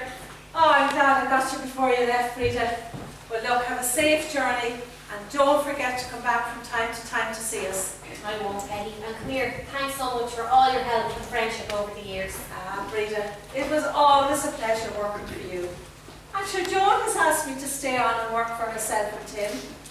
So I keep my job. I thought you mightn't have time now that you're flat out looking after John Joe. There's no looking after John Joe, Breda. But are we mad at our age moving in together. Not at all, Peggy. Sure, life is there to be lived and enjoyed. Do you know, you're right, Joan. The world's our lobster, and one can live as easily as two. And you know what? It'll do that no good son of mine no harm to have to fend for himself. Oh, well, Stop that now, Breda. Peggy and myself are just being practical. I needed a little bit of company. She wanted to get away from that son of hers for a while. Well, speak for yourself, John Joe Whelan. I'm expecting a bit more than that. Where there's a way, there's a will. So you better smarten yourself up. Did you ever hear that many an old tune was played on a good fiddle? you better start putting resin on the bow, John Joe. You know, it's the mercy of God that you won't have me going to the gym next. Never said it be let that you need to go to any gym, John Joe. I'll make sure you get plenty of exercise. Oh, stop. Come here, I must be off before you corrupt me. You know, Breda, there must be more than the scenery that's attracting you to Galway. Well, there is, John Joe. I'm going to do like yourself and Peggy, and I'm going to live in sin with Joe McCormick. Joe just bought a guest house, and I'm going to manage it. Well, you know, Breda, I'm delighted for you. Joe's gain is our loss. And he must be very, very special to have won your heart. She is, John Joe. What? She? Well, I always knew there was a good reason why you rejected my romantic gestures. And all I can say is the very best of good luck to the two of you. Thanks, John Joe. I hope I haven't shocked you too much. Not at all, Breda. Sure, look, so long as a couple love each other, that's all that matters. All right, so I better be off. Joe, mind yourself, and I'll give you a ring when I get there. Look after yourself, Brien. John Joe, it's always a pleasure. Peggy, look after those sister of mine. John Joe. Bye.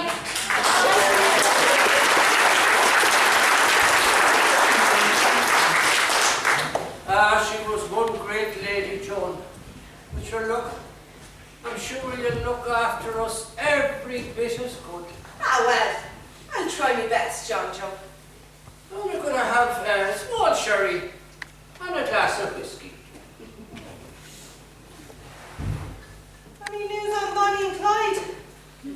No news of Brien or Tim since last Tuesday. But you know, according to Phil Burke, the new manager of the Community Council, appears to be €750,000 missing. And I'll tell you, that's an awful lot of money. Is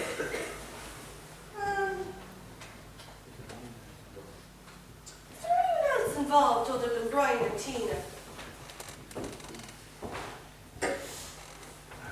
Not that I'm aware of, Joan. Until there's a full investigation, we will never know. What I'd like to know is who has the money. Tina says she doesn't have it, and Brien says he doesn't have it either. It looks like they both set up some sort of a secret account down through the years. And any money that they could swindle went into that account. Where's this account of theirs now? The fraud squad found it, Joe. It was only a few euros. Oh, so one or other of them moved the money out before they got caught? That's it, Joan. The question is, which one of them? They're both accusing each other. Or could there be a third party involved? Another member of the community council? Now that would really put the pigeons among the cats. Would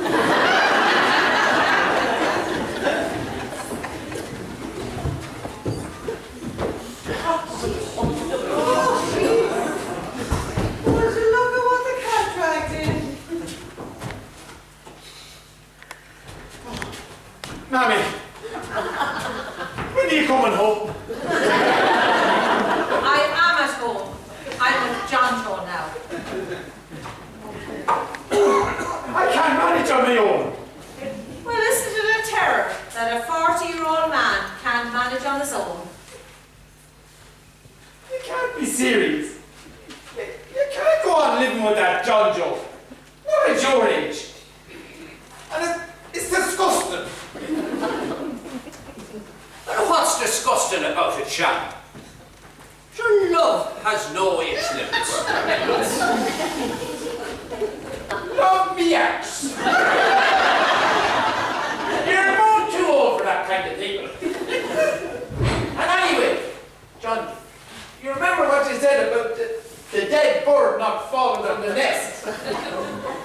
Yes, but did you ever hear of the phoenix rising from the ashes?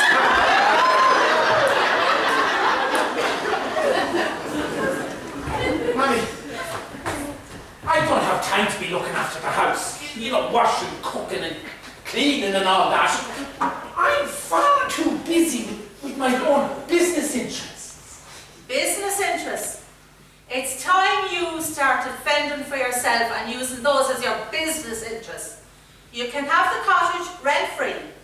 All you have to do is pay for your food, heat and electricity. Now, if you don't like that, you can leave any time you like. That's just not fair. I need all the help I can get. And here I am on the verge of launching my fashion for horses industry. I am tired supporting you. I have supported you in your stupid ideas for long enough. From now on, you're on your own. It's just not fair. I am an honest, upright, up-and-coming businessman. And my own mother won't even support me. And they're Brien and Tina getting away with stealing millions. I should have got some of that money. Oh, just think, if I got 1 million of it, what I could do with it. Mammy, will you at least cook for me? No, I'm cooking for John Joe now. Sure, every woman knows that a way to a man's heart is through his stomach. Now, John, any woman who thinks the way to a man's heart is through his stomach is aiming too high. Evening all. Now, seeing as Joan and I are taking over the running of the pub, can we get you all a welcome drink? Oh, I have a glass of wine. And I have a small sherry, thanks, Tim. I'll have a little drop of whiskey.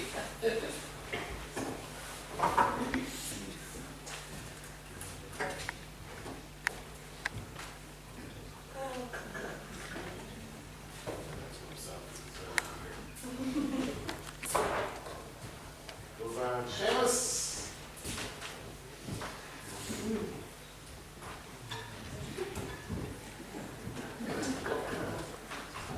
That's for you. And one for you, Judge. My pleasure. And glass of red wine for the house. Do you want something to eat? No, Grant. The wine will do. Oh, I'd love to know which one of them has the money. Do you know?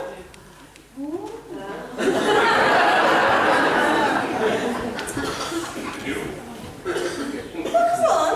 Don't leave me in suspense.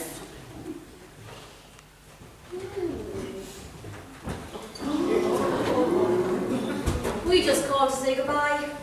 We're getting out of this miserable dead place. And for the record, we are completely innocent of any wrongdoing regarding the community council funds. Brien and I are in love, and we're going away to make a much better place for ourselves, somewhere far away from here. Gin and tonic, Joan, no lemon, and a still water. I'm driving. And let me get the rest of you a drink. What are you all having? A farewell drink? Nothing for me, thanks. Nor me neither. Never said it'd be left that I'd take a drink from a swindler. You can keep your money and my wife. Not that she was ever much good in that role anyway. I'll make up for all the love lost in his life now. Put him down. You don't know where he's been. Well, I certainly know where he's not been, Tina. Sham, you will surely have a drink with us before we go. I would rather die of thirst than take a drink from the likes of you or that slapper of a Tina. Suit yourself. Tina, keep an eye on that briefcase while I go to the toilet.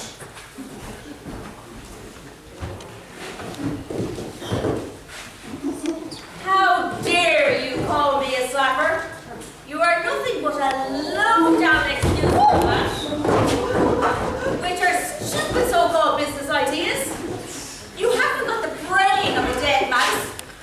And you will never amount to anything. If you weren't a woman, I'd hit you a slap. But don't let that stop you. When I get back.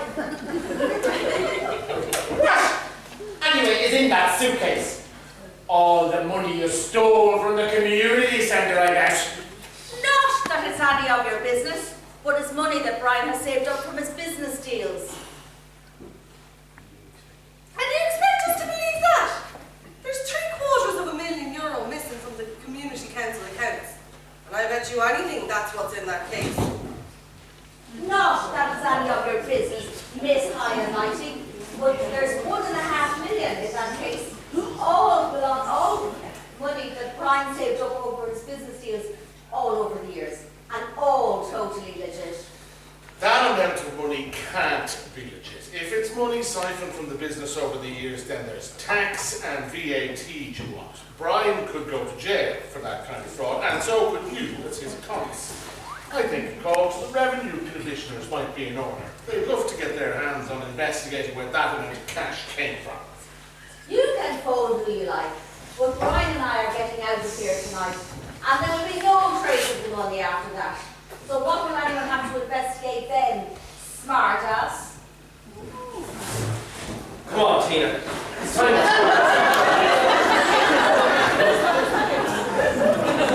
Well, good riddance to the both of them anyway.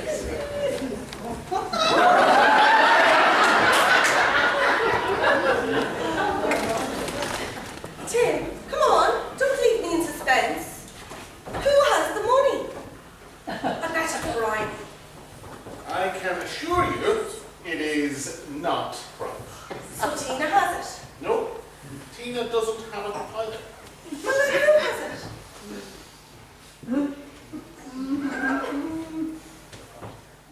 I do. You? How? Listen, last Monday night, Tina left her laptop open at home, and I came across it, and there, sitting on the screen, was an account with over €700,000 in it, their secret account. So, I did a little secret transfer of my own, and I left a few quid in it for the fraud squad to find. Where's the money now? Sitting nicely in another secret account. Tim, you can't keep that money. I know, I have a plan. Over the next couple of weeks, the community council will get all their money back through the generosity of an anonymous benefactor. John Joe will get his winnings. And the best thing of all, Tina and Brien will pay the price for their crime without reaping any of the rewards. Oh, you are one clever and devious man, Tim Conway. I am, and I am your clever and devious man.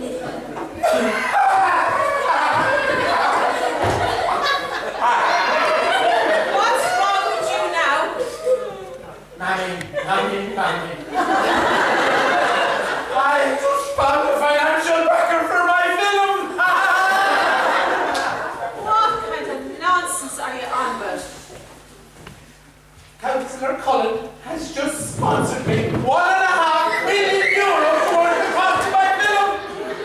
doesn't know it yet.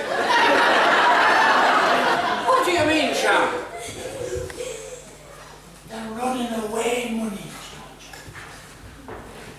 The cash, the €1.5 million in cash in the briefcase. They're running away money. Brien was picked up my briefcase by mistake when they were leaving and left me there while it's dead.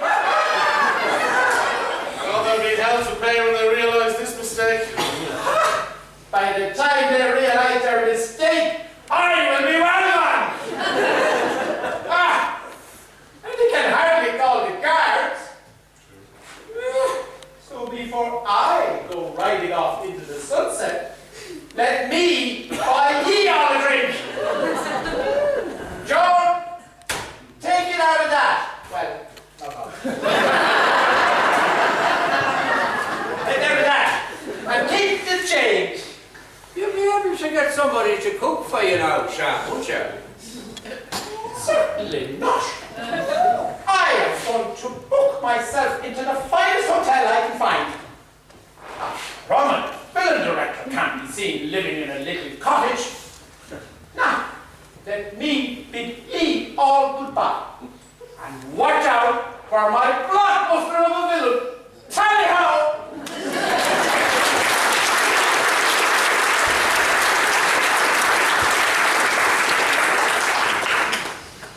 He'll never make that film now.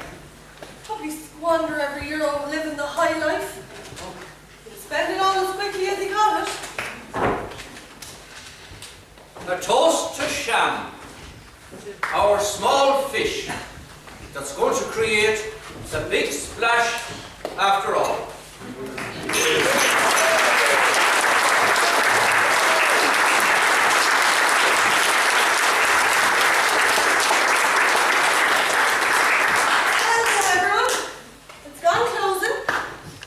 Breda would say, you don't have to go home, but you can't stay here.